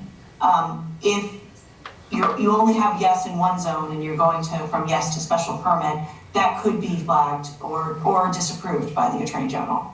I think right now we have special permit, period, and there's no yes. Right. So essentially, the act of change is what signals the review at this point? Yes, so the Attorney General. So there's definitely only something to be looks said at for changes. doing nothing and keeping your head down. Right, so they only look at amendments to the zoning bylaw. So if you do a delete and replace, they then look at the entire section. If you are just revising certain subsections, that's all they can look at. Okay, but in terms of if we choose to do nothing, then is there potential liability for the town in terms of somebody saying what you had is an unreasonable regulation? Yes. But then they would have to prove Correct. where that Tracer Lane standard is. Is Tracer Lane the high point, or is that threshold? But somebody would actively have to sue Norton to put solar and say that our bylaw was an unreasonable regulation. Correct. So, so like I said, I don't agree with a lot of applicants. Recently, I had one applicant that was claiming that because of Tracer Lane, the Zoning Board of Appeals had to grant a variance. You know, so applicants are really taking Tracer Lane as that's it. Solar can go wherever we want, which I don't agree with. Okay. And I believe I read this in either Tracer Lane or one of the cases, but I believe in the ruling they also poured water on the potential for solar projects having a health impact. Is that correct? They basically said that. So essentially, yes. So that's the connection to health and safety. Any regulation, any challenged regulation, we would have to show that the regulation is in place for health and safety reasons. But they said that having a solar panel near you is not a health concern. Is that's what the ruling said essentially? Right.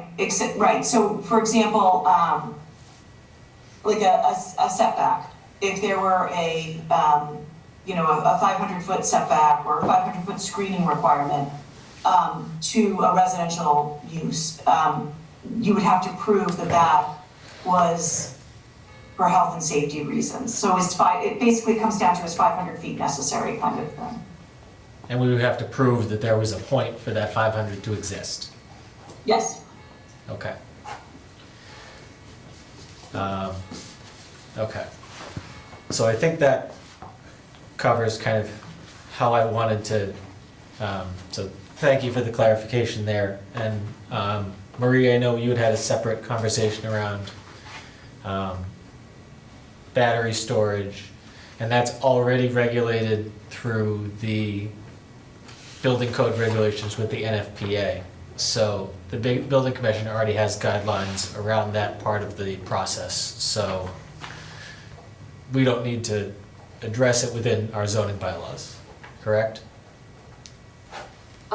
The way I have done it on the amendment is I address that batteries are a thing that exists. If you want regulations, look in the building and fire code, and they're gonna be permitted through building and fire. So we're not, I don't know if we should mention them at all, or just, Okay. we're not regulating, we're just mentioning them. Yeah, they're not regulated yet under the building code. We are waiting for the building code to, we're waiting for that. So, But they're the fire code, right? Because I was seeing, they are under the fire code, but they are, they will be regulated under the building code. So we are just waiting for that. okay, is it appropriate for me to just say batteries, go look, building and fire? Okay, as long as I'm not Yeah. saying, I'm not even posting any new, okay, perfect. Okay. Yep, no, it's fine. And a question I had about tracer lane, if I may, is because we only allow right now for large scale solar, does that mean, in my interpretation, means we are prohibiting small and medium scale developments? Isn't that an unnecessary regulation, and we cannot really back it up for health and safety reasons? So should we be addressing small and medium scale projects as well? Is that something I put in the draft bylaw because I thought it was necessary? Yeah, I don't think there's any, I don't think there's any problem in that. And in fact, the last two solar issues that I've been involved in two separate towns were medium. They weren't large. So, you know, they are, I mean, you know, just by their terms, they are smaller, most likely less impactful. So, yeah, I think they should be probably addressed. Okay. And if we, to a point, if we are adding to the bylaw,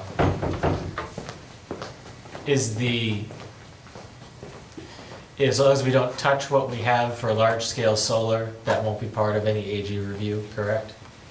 It's not supposed to, correct. They can comment on it, but if it's not a change, they cannot disapprove it. Okay. Are we better off, though, having the change and addressing it with the AG right away, instead of letting an applicant come in and just apply, and then us being without any bylaw and not being able to say safety and...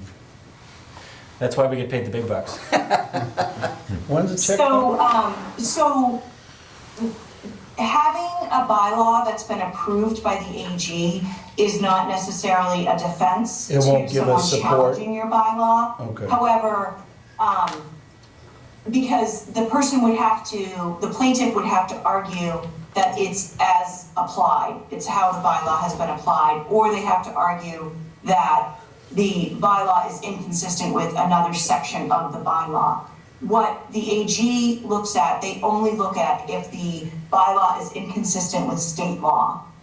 And if the bylaw is, what they've been ruling on lately is that the proposed bylaws are inconsistent with 48 section 3. So if someone comes in and says, your bylaw is inconsistent with 48 section 3, we can say no, because the AG approved it, post Tracer Lane. But yes, you're right, now they can come in and say, because of Tracer Lane, we're gonna challenge your bylaw. Right. And then, yes, you have to defend So your that's why I think decision it would in be court. better, right? It's a lot of work, but it would be insulated a little bit better. Yeah, and the question would be, what is that regulation? And, because right now we have special permit required for large-scale solar. The draft would make it site plan review, which would be a lessening of the restriction on solar, which the question is that what we want? And if we leave it alone, is that what we want either? I think that'll give them a more direct path if we don't change it and at least address it, in my opinion. Potentially, yes. Yeah. Could we do something, say, in residential zone, special permit, commercial and industrial site plan? That is an option, yes. We haven't even looked at the text of the bylaw yet. Correct. So, that's why I'm happy No, I'm just that thinking Amy's here I'm to just thinking give us the, use table this is wise, the high so- level, and then we That can would give apply us a that little bit to. more control and leeway with trying to prevent the residential. I agree, I think that would be a better path.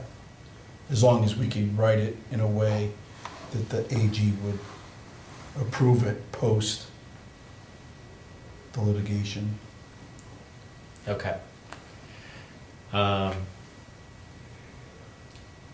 Did we have any additional, from a high-level perspective, questions or comments? I know we do have members of the public who are here who would like to probably speak on this. I know we had at least one person on the virtual meeting who wanted to speak on it as well.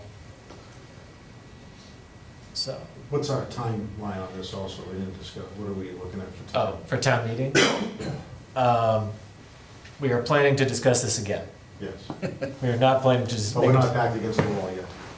We're planning to discuss it again on the 11th. I think when we started talking about this, I specifically said, I definitely want 2 meetings for these, because we're gonna need them. Yeah. And what date's town meeting? Maria's got a hand up. May 15th or so? Maria, you have your hand up. Were you gonna clarify on timing? Yes, so I just have a question for Amy. I know that it's risky to change it because there's a lot of things that aren't fully on paper yet. There's a lot of, litigation still pending.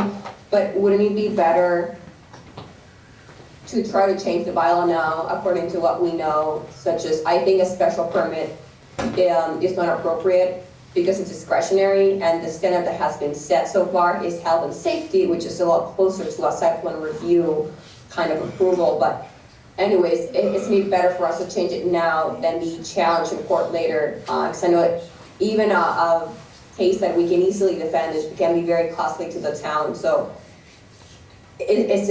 what's your opinion here? Is it worth doing it now or to avoid legal issues later, or? Unfortunately, I'm not trying to be a lawyer here, but that's a policy decision and not a legal decision. So right now, if you leave it, your bylaw has been approved. You have been approved by the Attorney General, so you have that. But changing it, to site plan approval does not mean that you lose all control, because you do still have site plan. It also probably would be more in line of where the Commonwealth is going with regard to solar. But again, that's a policy decision. You could also, keep it as special permit in residential, change it to site plan in other districts, provided that other districts, provided that 90% of the town isn't zoned residential. As long as we're not creating another 1 or 2% area. But that we never thought of before. So that is something that we need to think of. We have to look at the zoning map and make sure that, we're not making it special permit in 90% of the town and allowing it in, by site plan in 10%, because that might not work either. But but it's definitely it's a policy decision. I do think that the changes that if anybody is contemplating changes, so none of this the warrant hasn't been published, correct? No, I think it goes out a week before town meeting is when they. Oh. Yeah. All right, so then, so you guys still have, so any, any changes that you're thinking of making during this 48 Section 5 public hearing, you would, most likely be in the scope of the amendment in itself, because all of these are changes that are contemplated already. Okay. Thank you. And just from a process perspective, if we make a bylaw change, or we recommend a bylaw change and town meeting approves it, and the Attorney General says no, or do they say no, or do they say, no, you can't do this, you're gonna do this instead, or? No, they either approve or disapprove, or they approve with comment. And if they disapprove, the process is try again? Yeah, you go back to the bylaw that was on the books prior to town meeting. Thank you. So it's actually it's a sticky situation. So what happens is 40A Section 5 states that a bylaw takes effect at the vote of town meeting. And then Chapter 40, Section 32 requires the Attorney General to approve the amendment within 90 days. So you're looking at a 90-day window where nobody knows what's going on.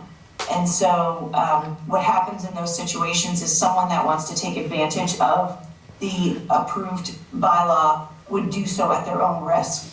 So you could have somebody that, that does something and constructs something based on a bylaw amendment, and then 90 days later the AG disapproves it and they would have to remove it because it would be, any building permit would be issued at their own risk.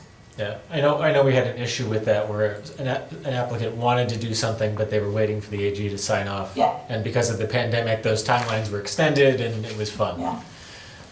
Yeah. Okay. So, I think that sets the stage from the legal perspective. I'll ask, is everybody comfortable with me going to public comment at this point? And then we can get into the nitty-gritty? Yes. Okay.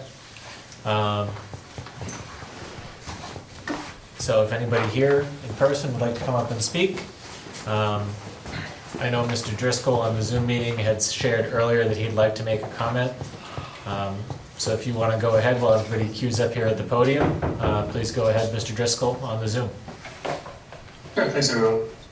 There was a question that does work in Norton. I figured I'd put something out there. So I have a couple of solar projects going on right now, and one thing that's hanging us up, and it's a really small system for a golf course in our town east of here. The surety requirement is an issue, and I'd like to draw a distinction between a for-profit solar field that's maybe in a field somewhere or farm field somewhere or on top of a like a landfill or something that's connected directly to the grid for profit, and a system that is a site amenity, kind of more like a generator or something like that that's amenity to the site where the electricity is going to be used on site and not very little, if any, going out to the grid. We've asked for a waiver on this small solar field that we're trying to do from the requirement to have surety, because I don't see a situation where that type of system behind the meter or the town would have to come in and remove the system. You're speaking to addition. Do you understand that on a larger system that's for profit, maybe there's an investment group or a company that may go out of business, and then the town's just left with the field sitting there, nobody's taken care of, and it's abandoned, and won't have surety to go in there and remove the system. So just kind of want to draw that distinction, and maybe something you guys can think about when you're redrafting your solar bylaw. And I do understand that a lot of these town bylaws come from the guidance from the Metropolitan Area Planning Council, because that's where I saw that model bylaw. It's pretty much the same thing available within this other town. And I have a similar situation with the town in the western part of the state that is a much larger system than the one at the golf course. And the planning board was fine with issuing us a waiver because of the type of setup where it's to be used on site. It's an industrial site, and very little things going to go out to the grid. So, as we know, solar type projects are very financially sensitive. You're investing money to get a payback, and if you have to pay more money for something like a surety, where it may not be required, is got to put that payback time further out and make some of these type projects infeasible. So that's just my kind of 2 cents, my recent experience with solar fields. Thank you. Oh. Okay. Sir? If you could just state your name and address for the record, please. Joe Cogliano, 202 Bay Road. Okay. Tim, I know you. I don't know anybody else, but thanks for putting the time into doing this kind of work. I wanted to actually ask some questions, make sure I understand what's being proposed here and what the board's intent is. Sure. First thing I want to mention is that when I looked at Article 22 on the website, I am not seeing any mention of the small scale solar that was put into the article in April of 2019. So that's an error, and I don't know who we talked to about that, but the article online is not accurate. Okay. And I know that by looking at the minutes of the meetings from April 16, 2019, and the language in Article 5, January 2019, smaller scale ground or building mounted solar installations, which are an accessory to an existing residential or non-residential structure, do not need to comply with this section, but shall require a building permit and must comply with other applicable provisions of this bylaw as determined by the building commissioner in conjunction with the director of planning and economic development. That was added on January 2019. When we modified the bylaw in April, we kept that in. It was specifically requested by the planning board to do so, but I don't see it unless I need a new prescription. My glasses, I don't see it, so. Your glasses look good, so. I just want to mention that. Okay. Brian, have you noted that down just to review after the meeting? Thank you. My first question is, what is the source of the proposed bylaw language that I've read so far? I guess, Maria, that question would be to you. I believe it's taken from a couple of different towns. I know Sharon has recently evaluated a new bylaw in regards to solar. But Maria, is that correct? Is it largely from a merge of what we have existing and then some parts from Sharon and model bylaws? Yes, so most of it is existing language. We didn't change much. We just created a new section for very small projects, like what Greg Driscoll was saying, that those would be exempt from sureties. But most of the language is from my experience working with land use attorney Mark Bobrowski on Sharon's bylaw. He reviewed our draft bylaw there, and he said it was ready to be approved. We're just waiting on Tracer Lane to be solved before making any stances. But it's just a mix of the Sharon approved bylaw by a lawyer and what we already had. Did you say Mark Bobrowski? Yes. Okay, thank you. In looking at the amended use regulation table, and I think you mentioned this, Tim, I thought SPR meant special permit required. But what Site plan review. So a site plan review as opposed to a discretionary special permit. Yeah. Which is a distinction that I know you are all too familiar with. Oh, yeah, yeah. So then the next point is that it obviously, we're expanding large-scale solar because I'm seeing it listed in an R40 district under that. As this draft sits. As this draft sits, right. Now, one of the things that confused me was that looking at page 2, the amended use regulation table, I'm seeing in the left-hand column various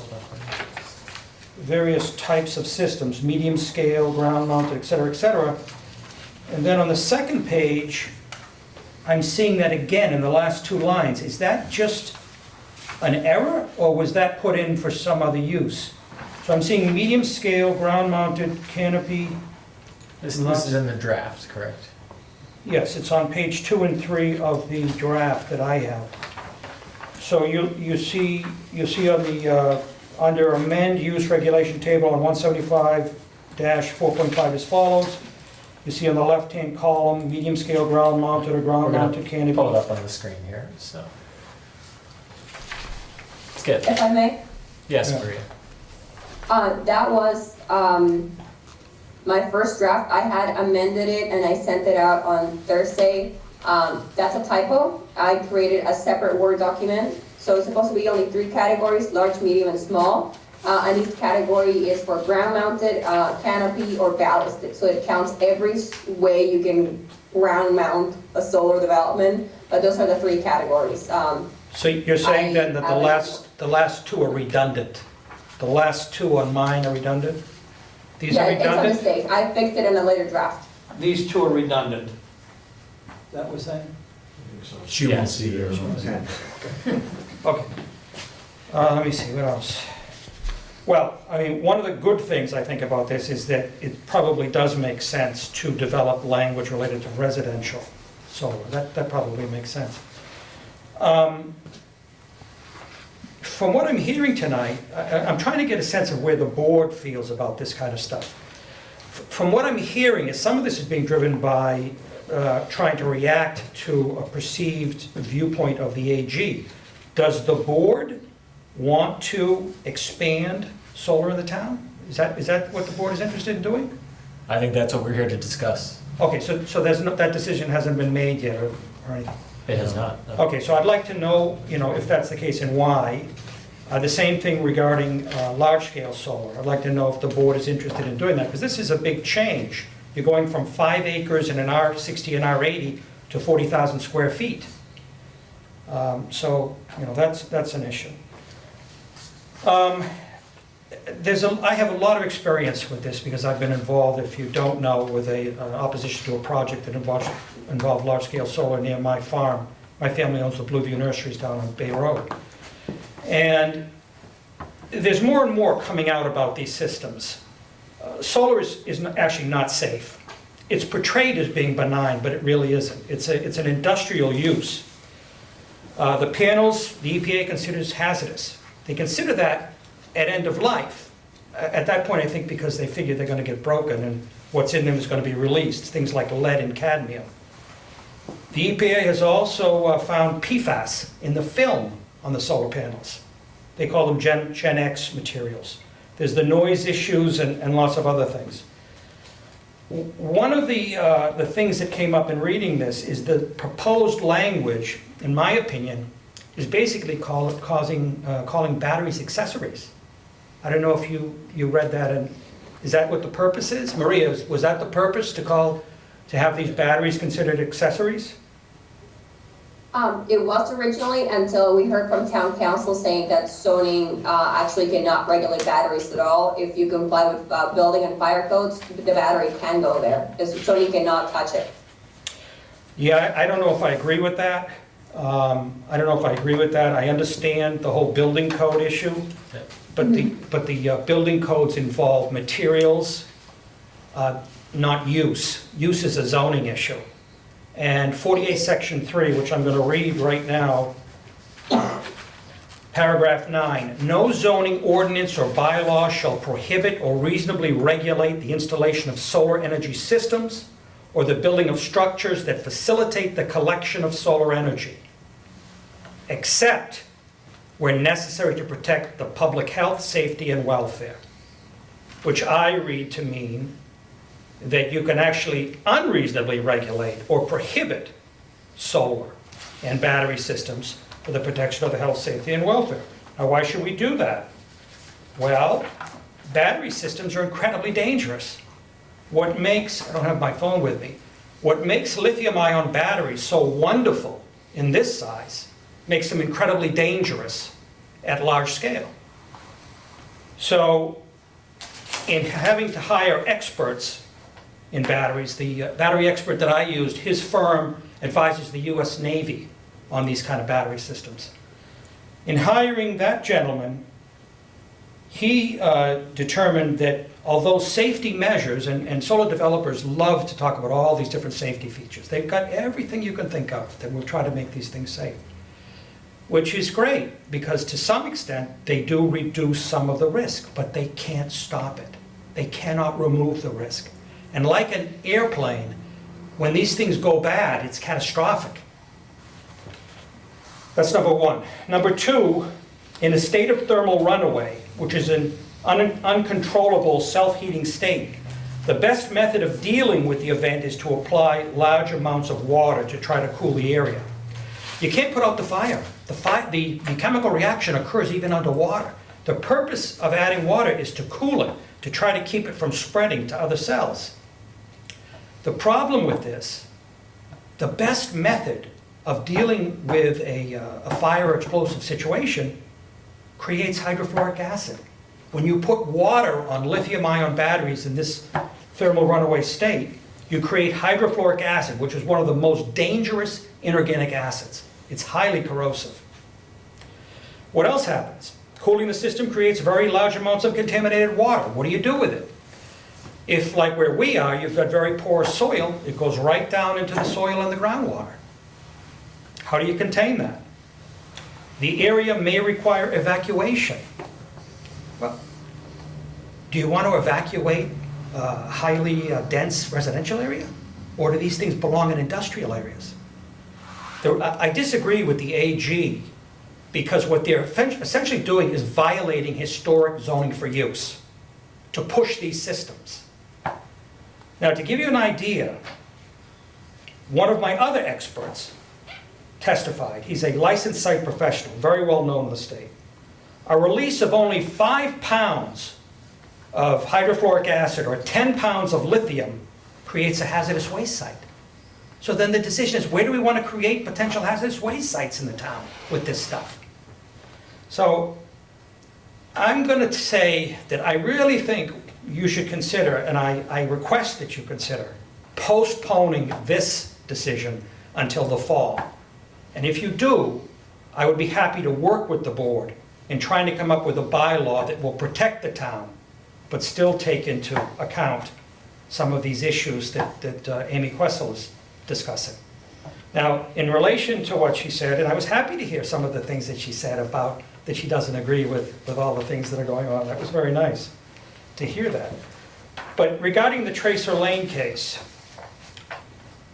the Supreme Judicial Court has confirmed under General Law, Chapter 48, Section 3, quote, all municipalities maintain the discretion to reasonably restrict the magnitude, size, and placement, location, those are my words in a matter, of solar energy systems, and have more flexibility in restricting solar energy systems than they do, for instance, in the context of education, religion, or childcare. I think that's what Amy was talking about. But that's also a low bar, because we can do essentially nothing with religious or educational. So yeah, reasonable regulations of something, that's like saying I have a better chance of, I'm trying to think of a good example that won't get me in trouble here. Yeah, I'm going to stop there. Well, what's reasonable regulation? So for example, with these batteries, what I would say is that we can make a case that these types of battery systems only involve, should only be placed in industrial areas. All right, so how do we do that? We tie it to, for the health, safety, and welfare of the public. Now, whether or not the AG is going to like that or not, we won't know, because I honestly think they're playing politics. I don't think there's anything to do with the law. But, so we may have to find that out. But I think we have to decide here, is this our town, or is this the AG going to tell us what we're going to do? So, you know. Can I interrupt just so I can see where you're going in one direction, if you don't mind? Are you saying just for the large-scale solar battery? Yeah, because, that's right, because Tesla's coming out with these mega pack. They already have them already for a residential. Yeah. They're gonna be more and more. But look what you just brought up. This is so complex. This stuff, you can't do this in 2 hearings. You can't do this for May. I think we need to revise this, but you need 2 bylaws. You need an energy storage bylaw, and you need a solar bylaw. These battery systems are not accessories. They can be standalone. Carver's putting up a 150 megawatt site standalone. I think it's a mistake. They're going to live to regret that, but that's what they're doing. But you know, not having a battery makes it less financially feasible, so they all want one. Well, they never wanted it until they were forced to get it. They were never doing it until they were forced to get it, and that's another reason why, you know, batteries aren't accessories. The SMART program pays for the batteries at a higher rate than they do for the solar over agriculture, for example. So that makes it not subordinate. You don't need batteries for solar panels to work. One collects energy, the other one stores it. So they're entirely different. So I guess and I hope I'm getting this across to you, this stuff is so complex, so important. You're dealing with real serious safety issues. I think we should take our time, think this through, come up with a nice comprehensive 2 bylaw thing for say, the fall town meeting. I think the board has been supportive of trying to keep it out of residential in the large scale. I think the reason that we're trying to protect, so avoid litigation and avoid, unnecessary cost to the town. I agree, I want it safe, I don't want it, I don't think anyone residential-wise wants a large set right next to their house. We just have to go about it the right way, dot all the i's and cross the t's, so that we don't come back and open the door for everyone to then just have carte blanche with it.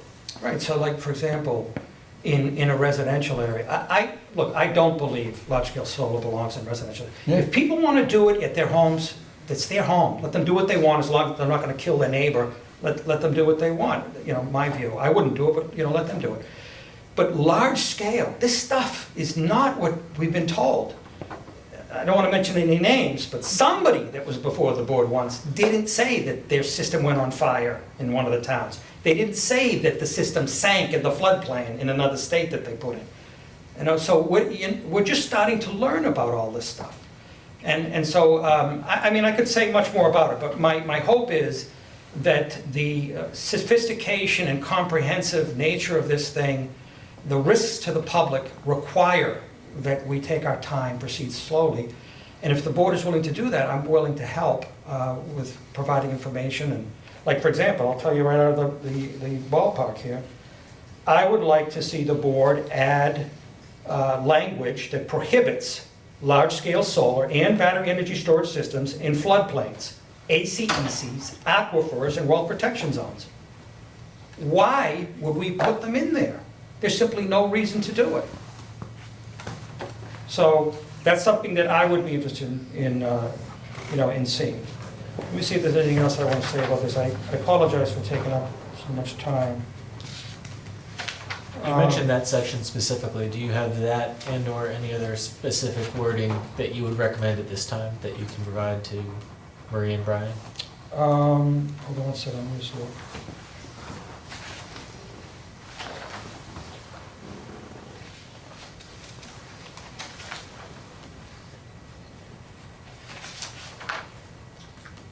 Yeah, the other thing about the building codes is I don't think the building codes preempt 48 section 3.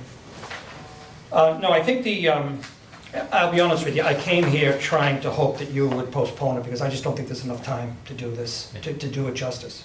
Right. And We haven't made a decision one way or the other. Okay. So, And I'd like to talk about Article 13 when you're ready to.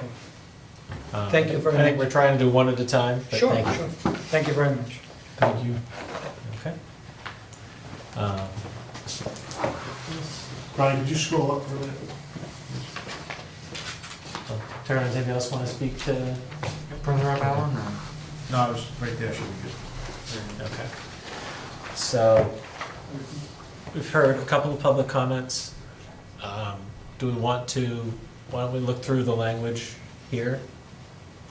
And then decide how we want to proceed as it relates to the 11th and/or future discussions.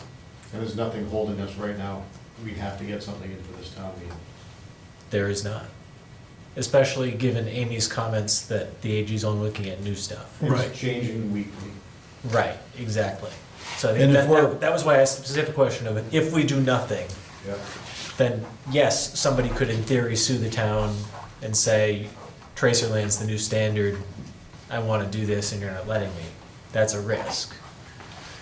That would be the risk that we take by doing nothing. But it also gives us time. That'd be the risk we take, but they could do that tomorrow. In that case, we So- get appeal tomorrow. Yeah, exactly. Probably not a return Not because tomorrow. the judicial court already said that they affirmed it. So But if you go it would have to be a different standard where the state said, yeah, no, the line's here. The courts would have to say, right now, Tracer Lane is in the red, but you don't know where it turns from red to green. That's the problem right now. You don't know where unreasonable regulation becomes reasonable regulation. Well, I think You just have one point of reference that has been said is unreasonable. You don't have a, yes, here's your gradient.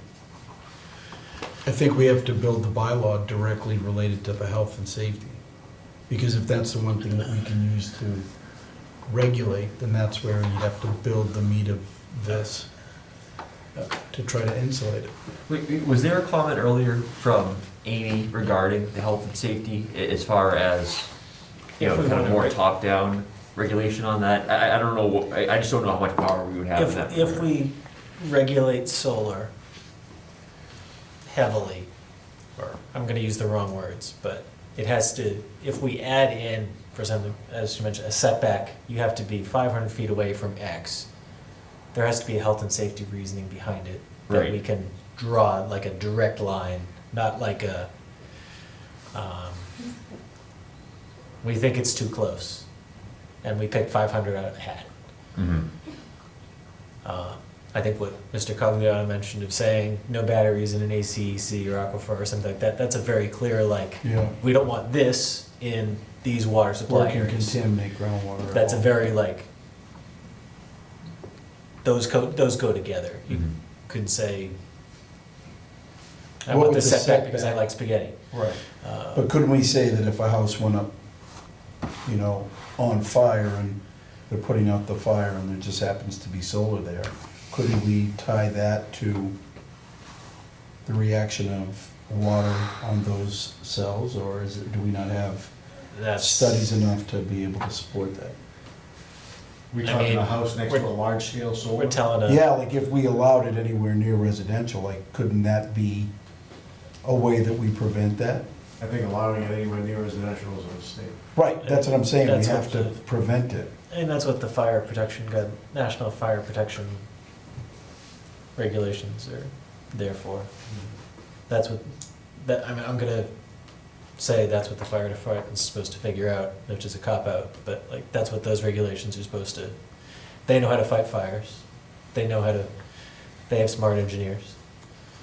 They're the ones who are saying, and he's right, if you have a big enough, large enough lithium battery thermal runaway, you can either submerge it in a giant tank of water, if you have one, because you can pick up a large because you can pick up a big battery, not.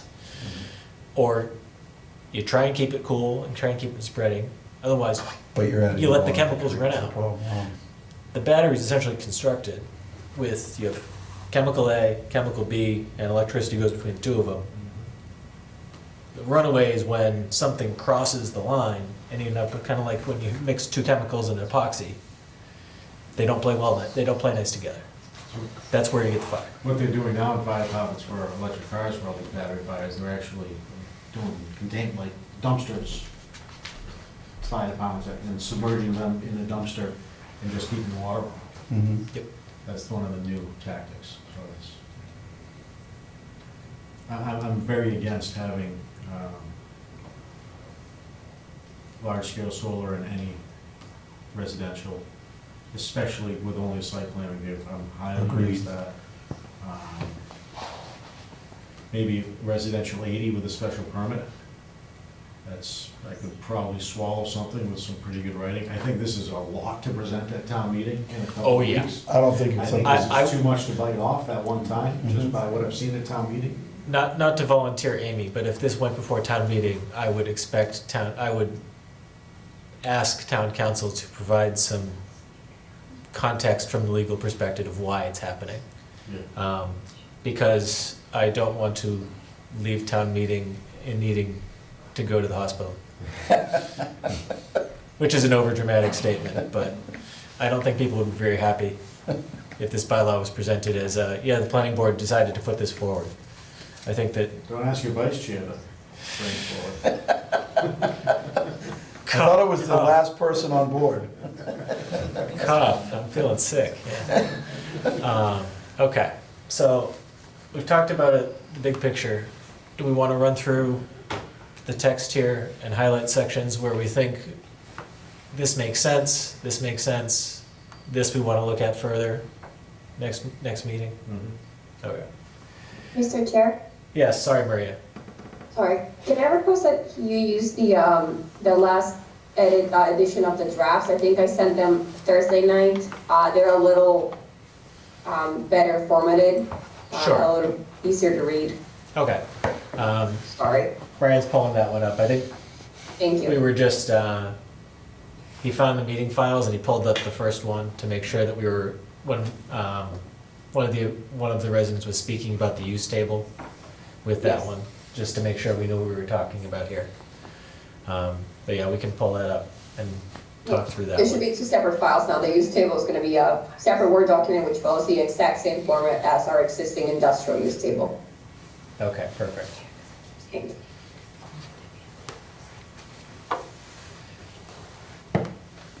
There we go. Let's just do the bylaw first and then the use table second.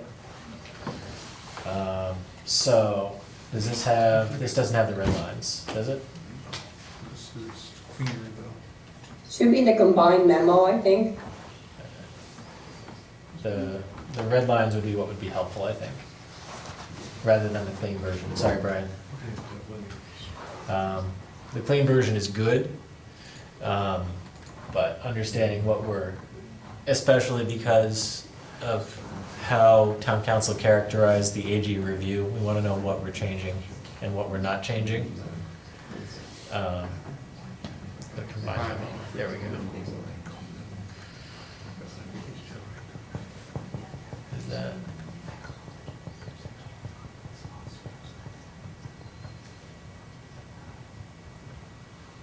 Is it in there? That's the applications. That'd be below that. There we go. Okay. So that's the FEMA one, which has been swept under the rug here, but we'll get there. Kind of a bigger project to look at first. Industrial uses. Okay, so here's the use table. So this does touch the definition around large scale. And you can see the changes here. Can you go up just a little, Brian, so we can see what zone it's in? Is it, no, it doesn't. That's way up there. Yeah, it doesn't. I can't freeze that column, that row like in Excel. So that is, the roof-mounted solar is one.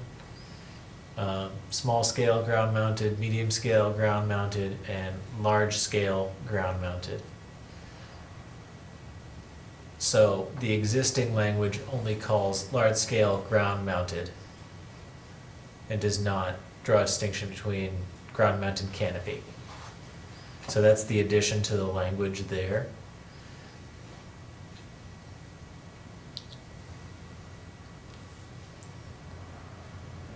Is everyone okay with adding those categories in? I'm just afraid someone will come and ask me about a small development and I won't have an answer. Or it'll be a no, I guess, if we don't have it on our zoning table. Yeah. I certainly don't have an objection to defining them. Yeah, right now we have roof mounted, yes, in all zones, small scale, yes in all zones in this draft, medium scale site plan review, and large scale is site plan review in most zones and no in which zones?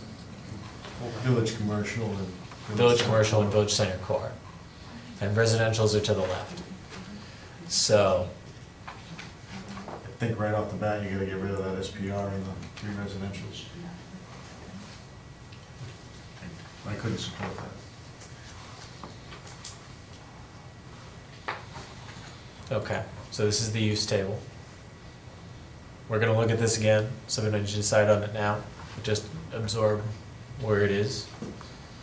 And then if we wanna keep going, we'll get into, yeah, keep going. We don't need that, yeah. And this is all of the changes to the bylaw. So if you scroll up to the, we've adjusted the title because we're covering all solar, not just large scale. And then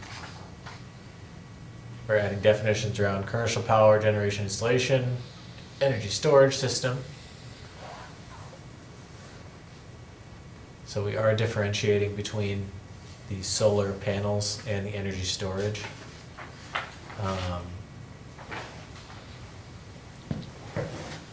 Okay, keep going. solar canopy, solar energy. Definitions of ground mounted and delineations between large, medium, and small. So medium, so the line between medium and large is 40,000 square feet. And small is 1,750 square feet or less, which is tiny. At the risk of giving Brian more work, is there a way to highlight new language that's brand new and language that's being modified? I think that's where the red lines are. If it's a red through So stripe. everything right now, yellow is new, That's Correct. Yeah. in the use table also. The use table, I think we need to pull them side by side. Yeah. So I'm gonna leave that That's one. why I was more thinking towards the presentation at town meeting, like we talked about before, being able to show this is what it is, and not having to go 3 different pieces of paper, what do we have, what are we changing? Oh yeah, there would need to be a very specific handout. Yeah, This needs to be colored by numbers. 100%, that's what I'm getting at, like, it's gotta be, this Yeah. is, Okay. Everything underlined is added, because town meeting, we print black and white, and everything stricken through is removed. So if you don't print in color, that's, underline new, stricken through, removed. Okay. Okay, and then general requirements for all commercial. Changing the definitions to apply to everything, not just large scale, because the other language specified large scale. There's the use, we're calling to the use table. Keep going. Relettering, who cares? We're adding documentation about the battery system, makes sense. The decommissioning plan, that was something that Mr. Driscoll mentioned. The surety. Whether we want to carve out something for a decommissioning plan for smaller projects or not. There is some provision for it.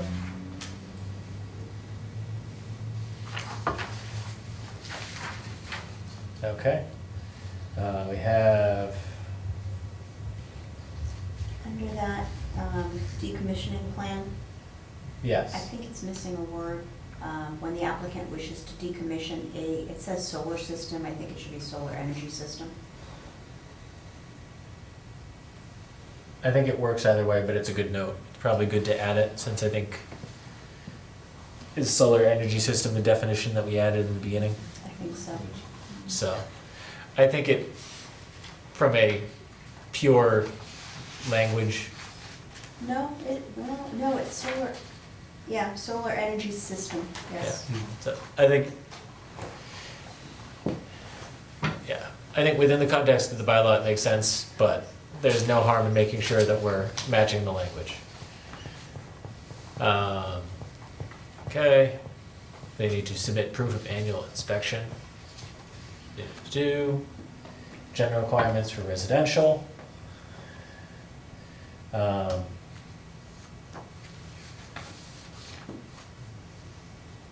This adds a whole section.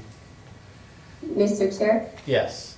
if I may, we created a separate section that's less stringent for residential uses, and this is what I know Greg was mentioning, that smaller scale systems should not have a decommissioning plan, should have a surety, just because if they're gonna be on your own backyard, you as a homeowner are gonna be the one responsible for them and not the town.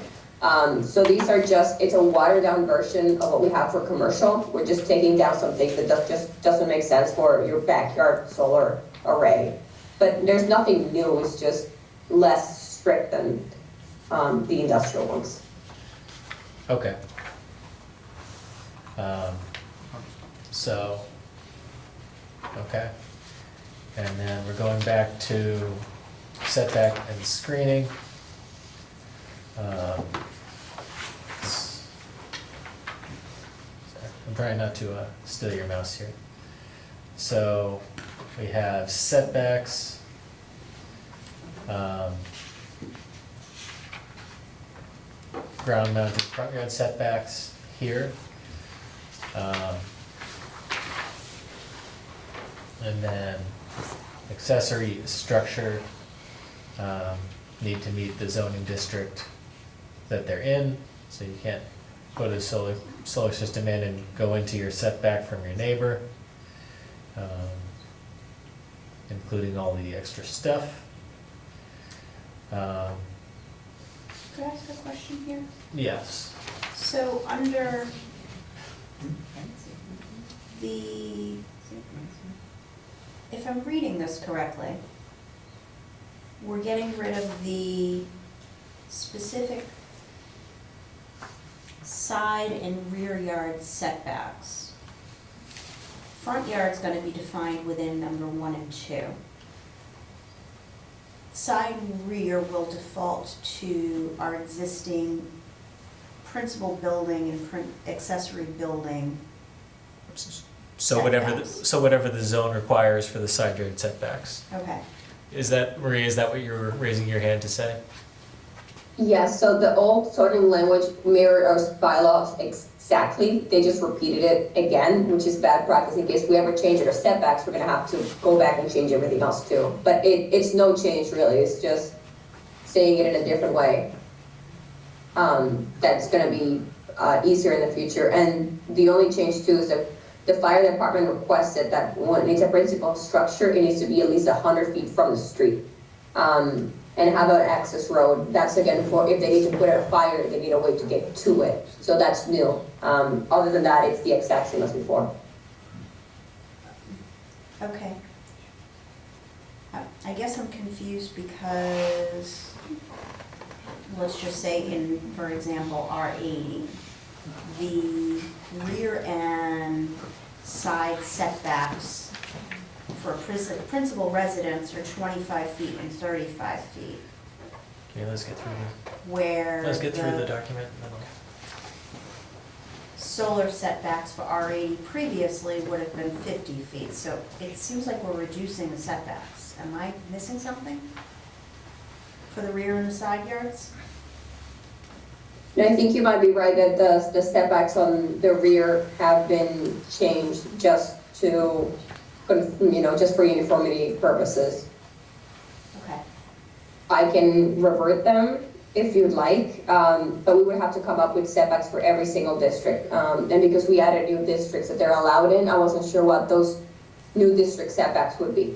Yeah. But if you have, if you think like 50 feet is appropriate for principal or accessory, I can certainly write that down.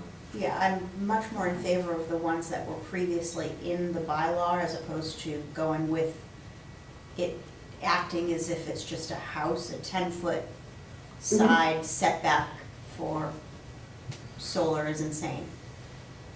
Okay, could you scroll up a little bit? Which setbacks would we be using for, so there's 3 different residential districts. Right. Should I keep all of them at like 50 for side yard and I think 50 for rear yard? Yeah, at a minimum, Okay. yes. I guess if there was Got any it, okay, type, perfect. if there was any type of industry standard we could tie anything to, that would be more bulletproof. Yeah, we've Just increased the picking front them. by, depending on the zone, whether it's principal or an accessory, 1/3 to 1/2 we've increased it by, and then we've just decimated the side and the back. It makes no sense.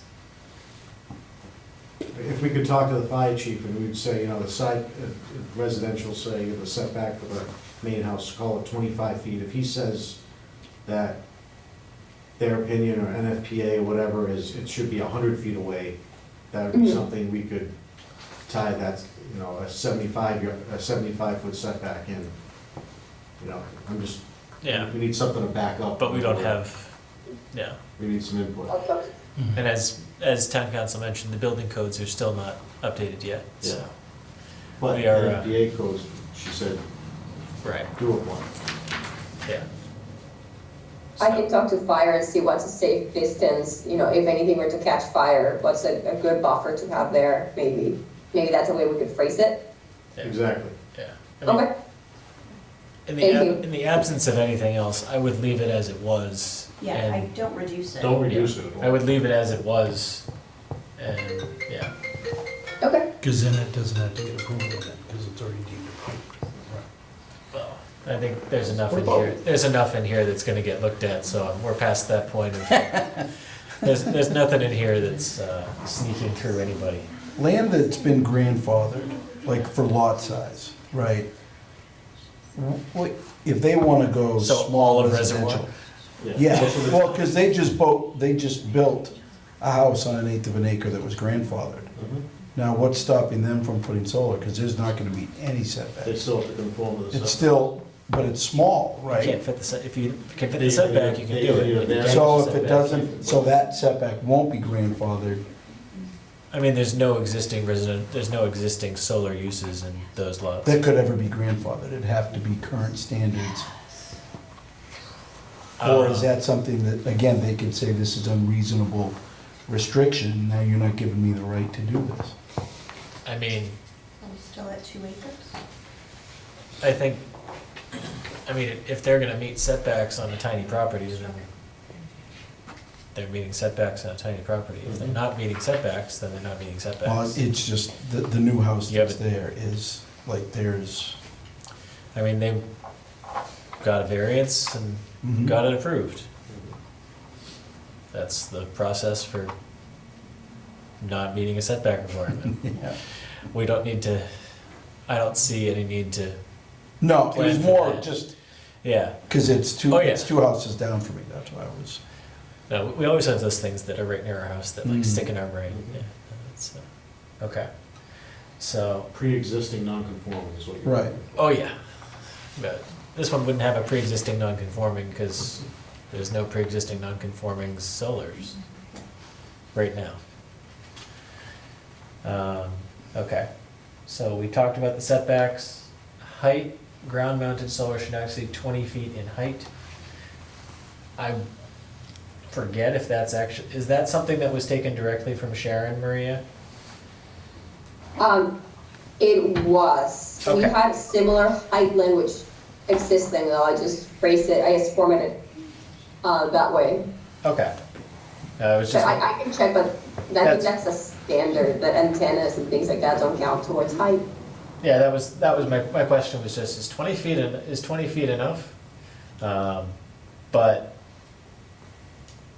actually, no, I think that we would need to look at that because we're counting canopied as part of ground mounted, correct?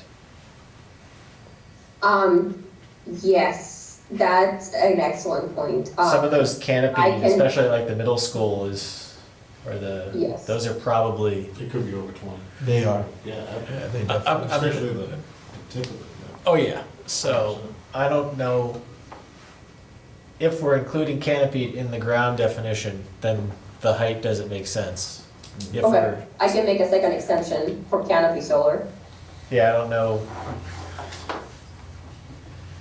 Yeah, or, and then I wonder if grouping them together actually makes sense or not. Seems like two different animals. Yeah. Not that I don't like the idea of having ground mounted and canopied in one row in the use table, but I'm not sure if this is gonna cause a problem with that. But that would be an easy thing to split up if we decide to, if we look at this again. But yeah, the canopied ones are definitely, I thought about it, I'm like, those are over 20 feet, right? And then you guys confirmed my thinking that they definitely are. Visual screening, we've taken out the large scale language, buffer requirements, design standards, we're just taking out large scale everywhere. Continuing to take out large scale, continue to take out large scale. Yes, you need all the permits from everybody, that, yeah. That's, okay, yeah, that's fine. Surety. Okay. And that's it. So, Can I make a quick comment? Yes. I did notice we don't have a red line of 6.2, which is the table of dimensional requirements, and there is a footnote at the bottom of that that refers to setbacks for large solar. So that would need to be addressed as well.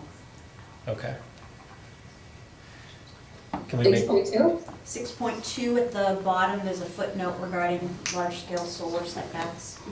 It refers you to a bylaw that probably won't exist anymore if we make any changes. Oh, yes. Yes, thank you. Sure. Good eye. Could I go over what I think, the feedback to make sure I got all of it?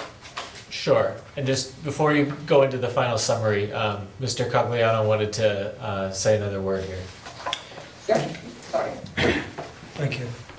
Well, this lady caught one of the issues, which was very good of her regarding setbacks, because they're definitely reduced in the R80. Let me just talk about this height issue. In the project that I was involved with, the battery energy storage system was going to be sitting on 5-foot piles with skids on top that probably had to be 2 foot thick for the weight. On top of that, you had 40-foot long containers, 8 foot wide and 9.6 feet high. And then for the inverters, you had 20-foot acoustic panels. This thing was going to be about 27 foot tall. And so the question again, this is why I think that this stuff has to really be thought through and talked about. Where do you want that? Do you want that next to you?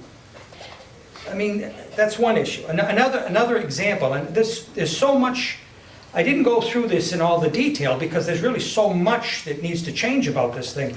But let me give you an example. Liability insurance. My recollection was that the proponent of that project had a $3 million liability policy. So that liability is being spread over all his projects that he's doing all over the country. He's got a project with us that was $12 million for the solar farm. The batteries, which I don't think he ever described what their cost was, my understanding is it's about $700,000 per kilowatt hour. He had a 24 megawatt hour system. You're talking like $16 million. This was like a $30 million project. He's got a $3 million liability policy. I'm just trying to get across that this stuff is complex, really needs to be talked through, because what really is important here is the protection of the public. Because when this goes bad, you don't just skin your knee. There's serious damage that's going to happen. Hydrofluoric acid kills what it touches. So, anyways, thank you. Thank you. Thank you for the assist.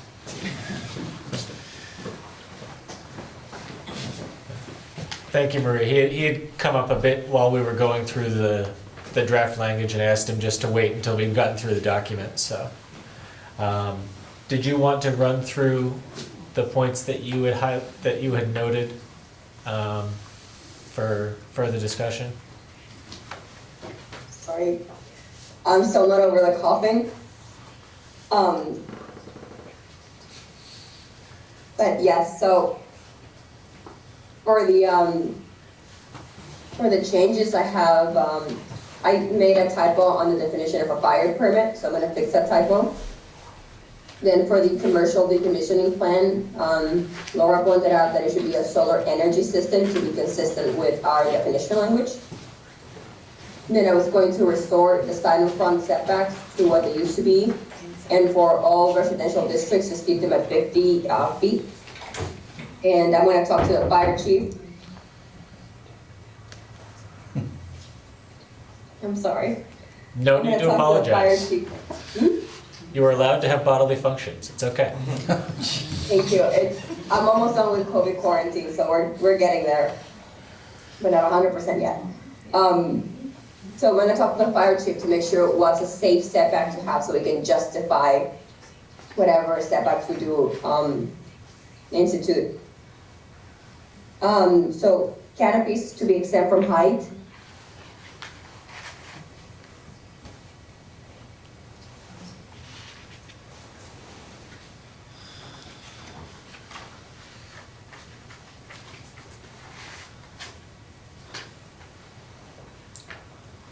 Oh my God. And last one, a dimensional table. I need to reference the actual bylaw, not the old one. Sorry. Okay. So I think that makes sense. From the board's perspective, we have a number of different paths forward here. I would recommend that we take a look at this again now that we have the context from town council as to what the standards are, what we're dealing with from a legal perspective. Look at the use tables, see what we feel is, if we feel like a change is appropriate, and if so, where on that continuum we are. I'm assuming that none of us are going to agree if we came up with a use table on the exact same definite chart of what we would like to see. I'm So- in agreement with Alan about trying to keep this. Large scale out of, Absolutely. and then maybe canopy, if we're separating canopy, I would keep canopy out of Right. residential also. Yeah. But allow ground mounted, small and medium with proper setbacks. And I think we Maybe then only- have to Maybe be, only small in R40 and maybe R60, R80. You get but look to medium. beef up as much as we can with the health and safety Correct. protocol, like the fire department can be a huge asset for that. Alan, are you willing to come up with a use table that you feel you would endorse? Sure. Potentially? Okay. And if you can submit, just share that with Brian and Maria in advance of the next meeting. Will that be the one we keep? Who knows? Absolutely not. But, but it will be a, I'll give a stab at it. right, and then we'll have what we have now, what Sharon has, and what we have in this draft, and then maybe what we're thinking. And those three together, I think, will give us an idea of what we want to do. And we do have the option to do nothing. We have the option to punt till fall and work on it. We have the option to punt if we choose to. I will say what's, With the potential liability of somebody tomorrow deciding that we're unreasonably regulating what they feel is their right to solar. But we cannot control the weather, we cannot control a whole bunch of there's stuff. so many other parts of the bylaw that we need to make amendments to, it just kills me that we're doing this again. There's so much other stuff that he's working on, and Oh, yeah. it's never gonna get done. Like the bylaw, the requirement for the scale of the maps that hasn't made sense for 15 years. It's just the use That we table. waiver on every Just the single use special table, permit. How many uses we don't allow, and the Yes. use table itself is a killer. The I map still scale like is the still my window favorite. that passes the eye test. And that's a new one. Yeah. Yeah. It looks good. Okay. All right, you're good. Brian, you had a question? So, actually, quick question, because you guys are thinking about residents. What about the pre-existing non-conforming houses that are in industrial and commercial? Let's see, they're governed by the zone. But And the then- setbacks have to stay the same, right? I mean, they wouldn't be able to, pre-existing non-conforming, It's just. the basic rule is you can't make it worse, Correct, right? it's just the use, the So- use is pre-existing non-conforming. Yeah, so if they're expanding on a pre-existing non-conforming use, but they're not worsening their non-conformity, which is probably the completely incorrect term, Now you're close. then then it's not a problem. Otherwise, if they're increasing their non-conformity, then they need to deal with zoning or somebody. Correct. Yeah. Section So that would be- 1.6. Does that make sense?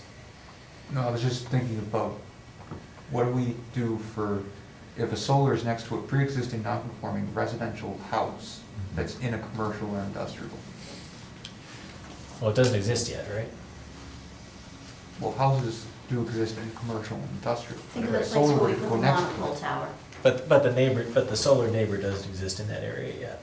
So the solar would need to meet the setback for solar. And if they're non-conforming too close to their lot line, then they're non-conforming too close to their lot line. I mean, I don't think anybody's ever done a number, but I would expect that at least 30% of Norton is pre-existing non-conforming. You're way low. I said at least. But yeah, so it's not something, it's certainly something to consider, but I think we have to understand that most of those won't meet setback requirements, so that's what I feel like. I mean, especially all the houses on Reservoir, there's no way they meet setback with anything that's worth the effort of putting in solar. Because it takes a whole lot of money and 6 months minimum to do it. So to get a payback on that and go through the red tape and the hassle, it just doesn't, the return on your time and your investment isn't gonna be there for the teeny project that's in a non-conforming lot. And if it is, more power to you to put in one solar panel that can run your AC. Super duper. That can run your air conditioner 3 months out of the year. Can I ask town council the most dreaded of all types of questions a lawyer can receive, a hypothetical?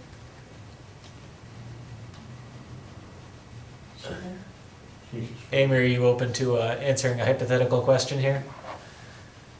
I can cry. If a applicant proposing a large-scale or even a medium-scale solar in R40, which currently is not allowed, were to sue the town, in your opinion, would that be upheld? Oh, well, that's not a hypothetical, that's asking me, you know, I have no idea, a judge would have to decide that. I think that if solar is allowed in other districts in town and it's not limited, then I think it can be prohibited in some districts. Okay. Good, so we have a base. Yeah, they don't have automatic win. Right. Yeah, I mean, and they'd have to show like harm, that they tried to figure out another alternative and all sorts of stuff, and, yeah. I'm just trying to figure out where. Where the line. Yeah, Nobody knows where the line is. That's the It's problem. changing. but is what we have sufficient, I guess? Only because it's Sufficient been enough. approved by the AG. We have no idea. That is my understanding of, we know Tracer Lane has been said as unreasonable. We have no reference points for what is currently reasonable and has been upheld. So,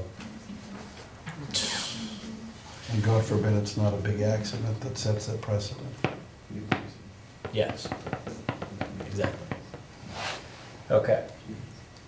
So Alan, you have homework? So, is there anything else related to the solar bylaw that we want to discuss at this time? I guess I just want to really quickly, I might have just misheard this earlier, but this is just regarding, using health and safety as a way to, impose regulations. Are there bigger top-down, standards that have been issued that would kind of, I guess, take precedent over what we would decide?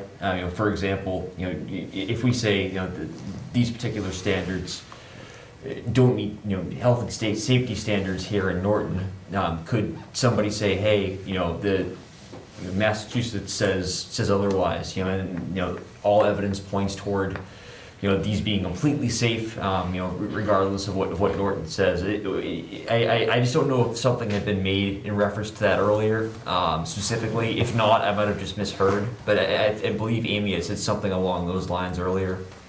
I mean, Mass state law could say something, and say you have to allow it everywhere if they wanted to. Right. Or to a point, but I think, Amy, you can correct me if I'm wrong, but health and safety is that's the highest standard that could be, all the way down to, my homeowners association doesn't allow me to paint my house the color green because they said so and they have a rule. Mm-hmm. up to zoning, up to all the other stuff. Health and safety is that's like the ultimate kind of I'm not gonna call it a standard of last resort, but like there's no other like higher one that would overrule that, I don't think. Right. Right, correct. So to be reasonable, I guess is what the correlation is the reasonable regulation means it's for health and safety. Okay. I think if Thank you. we have we have small and medium now allowed in residential. I think that helps us kick large scale in the commercial. And keep it there, industrial. right. In theory, In theory. because we are not the Attorney General. Correct. Yes. I don't know if you get a new job title. I mean, that would be different. I'd have to actually get signs. Okay, That's the rage. so we're good continuing the discussion on solar to our next meeting. And Alan, you have some homework. Can I have a motion to that effect for the 11th? Make a motion to continue bylaw review of the solar energy policy till the next meeting. Seconded. Okay, we have a motion and a second. Is there any further discussion? Okay, all in favor, please say aye. Aye. Okay, opposed? Abstentions? Okay. And one more, we have the FEMA floodplain bylaw. So Brian, that should be in that same document. Maria, if you're still on, or Amy, I'm not sure if you want to just give a background on, I think it's before this one. Sure, this, the bylaw is, it's required by FEMA and DCR. And they've produced a model bylaw. It's kind of a model bylaw where you can pick and choose certain parameters, but you don't have a lot of leeway, but it makes sense. So the Commonwealth is divided into basins, and in the spring of 2020, one basin had to be done, which was mostly South Shore kind of area. And now this is the second round, and then the next one will be done. So it's a standard bylaw. It's already been approved by, it's my understanding, Maria, it's already been approved by FEMA. Yeah, they did an initial round of review. Yeah. And they had just one more comment, but we're pretty much there. It's nothing major. Yeah. So there's, there's not a lot of discretion with this. It has to be done to keep your floodplain, you have to update your floodplain regulations to keep your FEMA status. Okay, so we cannot punt this one. So Brian, if you just want to scroll through the yellow points, so we have definition of base flood elevation, elevation certificate, changes to the language for the flood hazard boundary map, definition of the lowest adjacent grade. Okay. This one, definition of substantial damage. And somebody decided to put their legal dollars into changing including and then to, starting with a period, and this definition also includes. I think that whoever did that was looking for something to edit. Keep going. Definition of a water course. Perfect. Now we have definition of a water course. Date changes, reference to our stormwater bylaw, and then we're eliminating old language and renumbering. New procedures in case of non-compliance.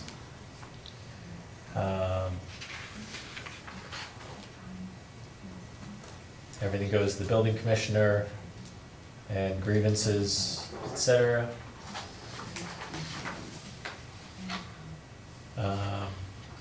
and we're putting the building commissioner as the administrator for the town rather than the conservation director. Maria, was that or Brian, was that something that, was that originated from conservation, from building, from town manager? It was a three-way decision. Ultimately, after having a conversation with a town manager in other towns, building commissioner fills this position like 65% of the time. And it's, this is very related to building code, so that's why it usually falls to them. Thank you.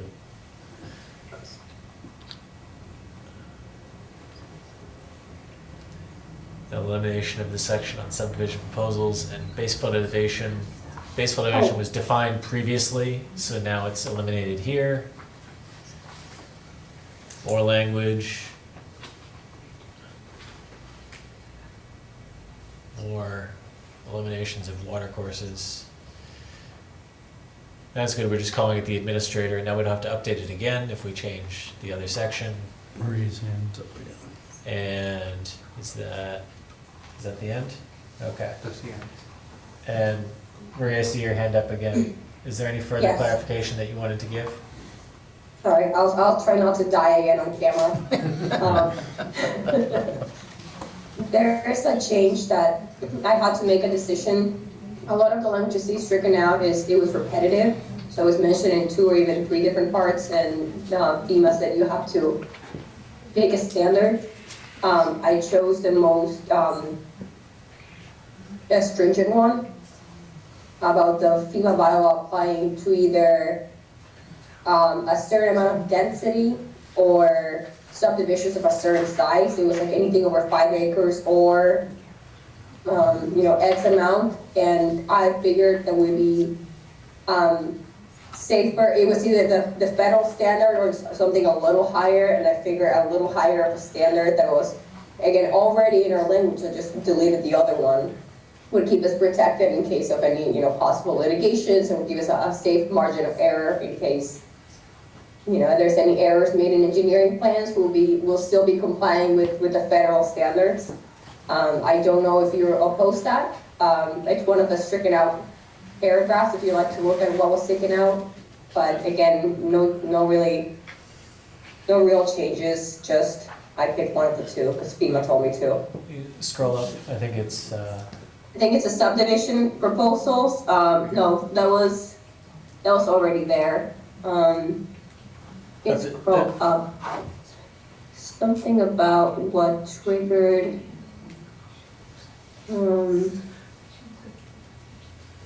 Let's see if I can find it. Let's not go too fast. We're looking for red. No, we're looking for yellow now, because she eliminated red.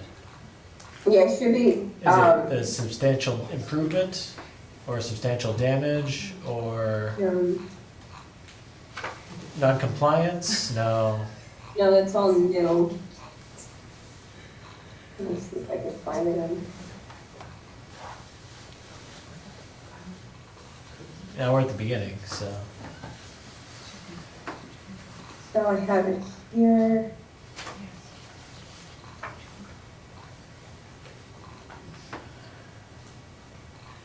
Unnumbered zones.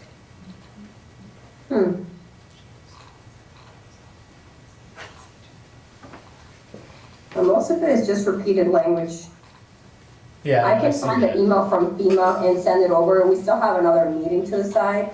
Oh yeah, I found it. So subdivisions or other developments, it's 13.15. It used to be anything greater than 50 lots or 5 acres, whichever is less.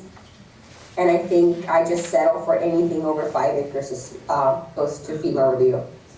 Where is, I don't see that. 13.15 was one of the, base flood elevation data for subdivision proposal. Oh, okay, so it's that one. So, okay,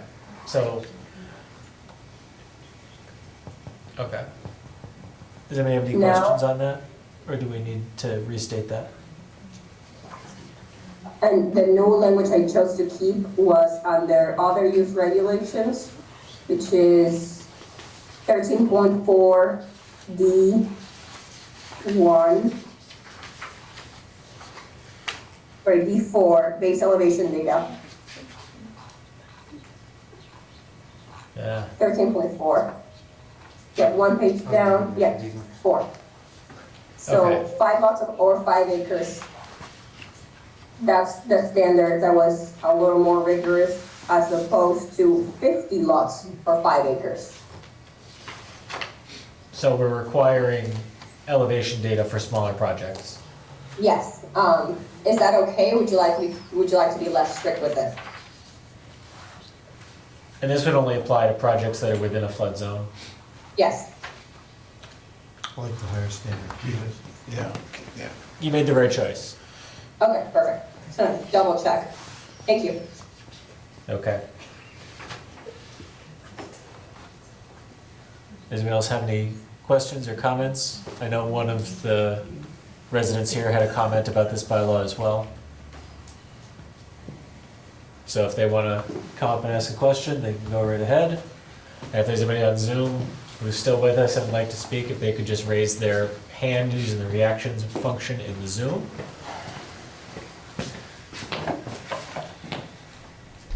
And if you could just state your name and address for the record, please, again, sir. Joe Cogliano, 202 Bay Road. So I guess I'll just ask this question again. What is the deadline for the final wording on these articles for town meeting? Sounds like the warrant, when the warrant comes out? I would have to find the exact date. We are planning to discuss these bylaws again at our next meeting. So, not before our next meeting. Okay. But generally speaking, isn't it usually when the warrant comes out, then you can't do any changes? Is that what it is? Correct. You can do change, but nobody wants to do changes at town meeting. That's the, and then they need time to turn around the document and get it printed and all that stuff, so. Subtract a week from when the warrant comes out as a rough ballpark. First week of May. Yeah, something like that. But So, we want it to be done and polished and. right. So with in no drama. looking at this, what seems to be happening here is we're taking the original bylaw, which is probably pretty old, and we're applying the mass model bylaw to it. As required by FEMA. Right, which are actually the minimum requirements required by FEMA. You can actually be more strict than those requirements, and if you are, I believe you get a lower flood insurance rates. So that's something to keep in mind. Now, as I look at purpose, 13.1, you look at these purposes, basically what all this has to do with is health, safety, and welfare of the public. That's kind of what the purpose of this is. So what I wanted to ask the board, are you willing to add language to prohibit uses in the floodplain involving, for example, hazardous materials? So an example might be copper. I mean, I suppose we'd have to define hazardous materials. But take copper. Copper is very damaging to aquatic organisms in small amounts. So is that something that the board would entertain, making a prohibition section? Something, what would it be? It would have to be somewhere around use regulations, somewhere after permitted uses. Prohibited uses, something like that. Is that something that, I mean, I won't say no. I think leading with copper puts me personally in a situation where I go, I don't know where I'm gonna draw the line, because am I saying that if you're in a floodplain, You can't have copper pipes in your house? Right, exactly.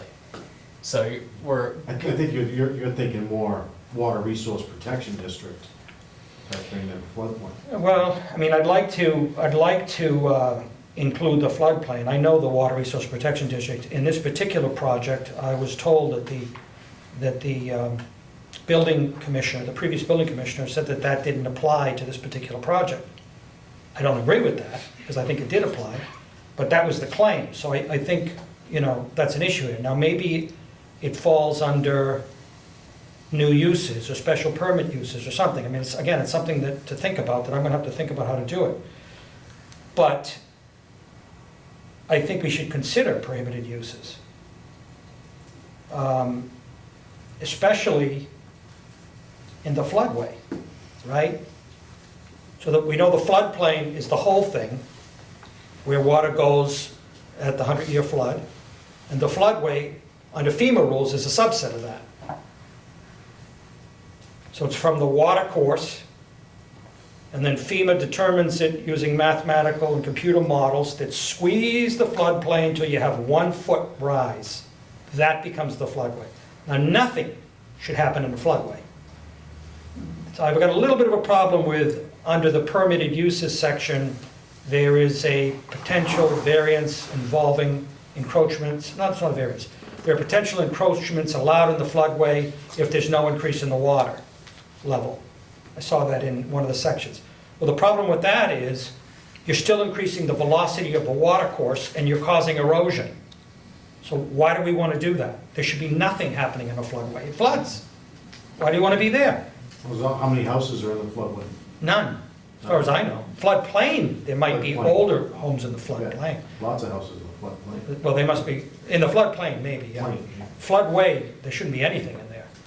So that's just something to think about. And I'm gonna think about what you said, about the copper pipes. So then, how would this work? But you'll see where I'm also trying to get to. Is the board willing to prohibit uses in the floodplain, including large-scale solar, batteries, wind turbines, 5G towers? Do we want those in a floodplain? I think we're already excluding them in solar. In the solar bylaw? Pretty sure. Solar installations shall not be allowed within bordering vegetated wetlands, bordering land subject to flooding or riverfront area. Anything is defined within the Wetland Protection Act. So specifically, does flood? Bordering land subject to flooding would be the floodplain. So that might be true for solar. It's not true. It states quite a few things under the Wetland Protection Act regs. It cites those regs, so I think you'd have to look at them specifically. But that's particularly dealing with solar. But that's a good point. I think that's valid regarding solar. The bylaw before, there was an exception for solar over agricultural use. That's what caused the problem for that particular site. But I still think that leaves these other issues. And I don't know whether that's something important that you'd want to think about. Because if we're going to go through this exercise, why not make sure that, it's done thoroughly? So give that a little thought while you're having your cereal tomorrow morning and think about it. All right, next. Will the board consider expanding the definition of structure? So when you look at the definition of structure, that's an old one. And what I'm thinking about is what I just spoke about a few minutes ago. Think of that structure involving the batteries and how big that was. Or solar, with the piles going into the ground 10, 15 feet, 10 foot above the ground if it's over cranberries. So I'm thinking that it would make sense to expand the definition of structure to make it more in line with what's happening in this day and age. What else? Maria, I do see your hand. I'm just gonna. Yeah, I just had a question for town council. Regarding batteries in the floodplain, Mr. Fogliatta's concerned, is that something we can regulate via zoning, or is the AG pretty strict on zoning cannot prohibit battery systems? How do we approach that here? No, the batteries are not regulated by the building code yet, so they could be regulated. I have some concerns with changing anything on this bylaw that's not approved by FEMA. You risk losing flood insurance for the town. Okay. So you have to be very, very careful if there's any changes to this bylaw. If the changes are more restrictive, FEMA's going to go for them. They're concerned about 500-year floods now, within reason, obviously. They're not going to let you build a Well, bar. currently we have the highest level of rating with FEMA, so Right. we have the best kind of insurance possible. So this is not, it can get better. We're there. We're just updating it. Well, that may or may not be true, I haven't looked into that yet. But regarding the Okay. batteries, it doesn't matter what the building code does. The batteries can be exempt, or can be prohibited under 48 Section 3 for the health, safety, and welfare of the public. So, So, are there other sections that you are asking us to consider adding? well, I have to, go through the thing in more detail. I'm working with Ed Capone, who's a Norton resident and former FEMA floodplain specialist on this matter. So I guess my question to you is, would the board consider revisions to the article that I developed with him and other experts? I think consider is a very broad term. I think what you've Will you go for it? I think what you, I think what you brought up tonight in terms of prohibited materials or prohibited uses, to me, it feels like opening a can of worms that we're not gonna be able to define to approve this bylaw, which we need to do to keep the flood insurance. And this one we can't punt. Right, exactly. But what you can do is write any bylaw that you want, petition it yourself to town meeting, bring it to us, we look at it. I know. You be the petitioner. I've done that. Oh. I'm trying to avoid having to do that again if I don't have to. Because it can do it, but it takes time. I would be challenged to include the things that, speaking for myself, I would be challenged to want to include the things that you're mentioning in this bylaw update process. So you would I be can't challenged. speak for everybody, Yeah. but If town council's saying it's gonna hurt us, it's hard to consider it. that is yes, the town's lawyer is telling me not to, Touch. right? yes. Dealing with an 8 and a 3-year-old, I'm used to saying, don't touch, and having it ignored, so I'm trying to not be the, Well, are you open to my reviewing this, as I said, and making recommended changes? Because some of this is not, it could be written in a better way. There are some things that are missing from the original that are not in here. There are some things, as I said, that are cause concern, like allowing activity in the floodway, where there should be no activity in the floodway. I don't disagree with you that, for example, the definition of structure seems a little bit narrow, Yeah. but because this is driven by the FEMA model bylaw, I don't want to touch the electric fence without I guess if you guys. without going through a whole mess of things first.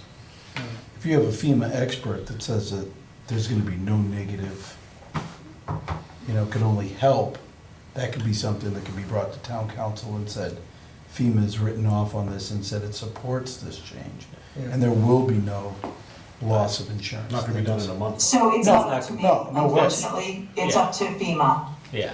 And who are we speaking to at FEMA? Eric Carlson? Eric Carlson? He's at DCR. What does DCR mean? DCR. B as in boy? E, I can't hear. E-R, right. DCR? I believe so.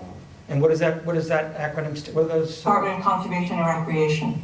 Okay, so Department of Conservation. And who's at FEMA? The woman that I spoke with is no longer there, but it's Boston, FEMA in Boston. I'm not sure. Yeah, I mean, I don't disagree with you, there's potential improvements, but I think I'm gun shy on changing this one too much. No, not without Yeah, a stamp of approval. How about Not the with the town council. floodway thing? I mean, it's all from the model bylaw, so kind of what's the analogy, the poisoned fruit, or the fruit from the tainted tree kind of thing? If you touch one thing, then you invalidate the whole thing. All right, well, I mean, I like the comments. I like, especially the structure one. I think that one's something that somebody smarter than me should probably look at and evaluate. Because it's talking about, You have some homework to do too now. yeah, but, Always. but yeah, so. Let's think of it this way, why don't we keep an open mind? I I'll do a always tap have an dance open in 2 mind. weeks and we'll see what we can. Can we try that? Can we try? We can do Let's that. try. I'll keep Don't it give open up, I don't crowd. want to give up on you yet. Let's give it a shot. It's kind of hard when the attorney says you have no discretion. Yes, it is. Yeah, but I'm not sure if I agree with that. Well, Even though I know she's a good attorney and all that. You know, attorneys disagree on many things. They don't always agree on the same stuff. oh. What she said, what I believe is, the point is that you have to have a floodplain bylaw, and the minimum is the mass model bylaw. That's the minimum requirement. But that doesn't mean that's all you have to do. You can do more than that. But anyway, okay, let me see if there's anything else.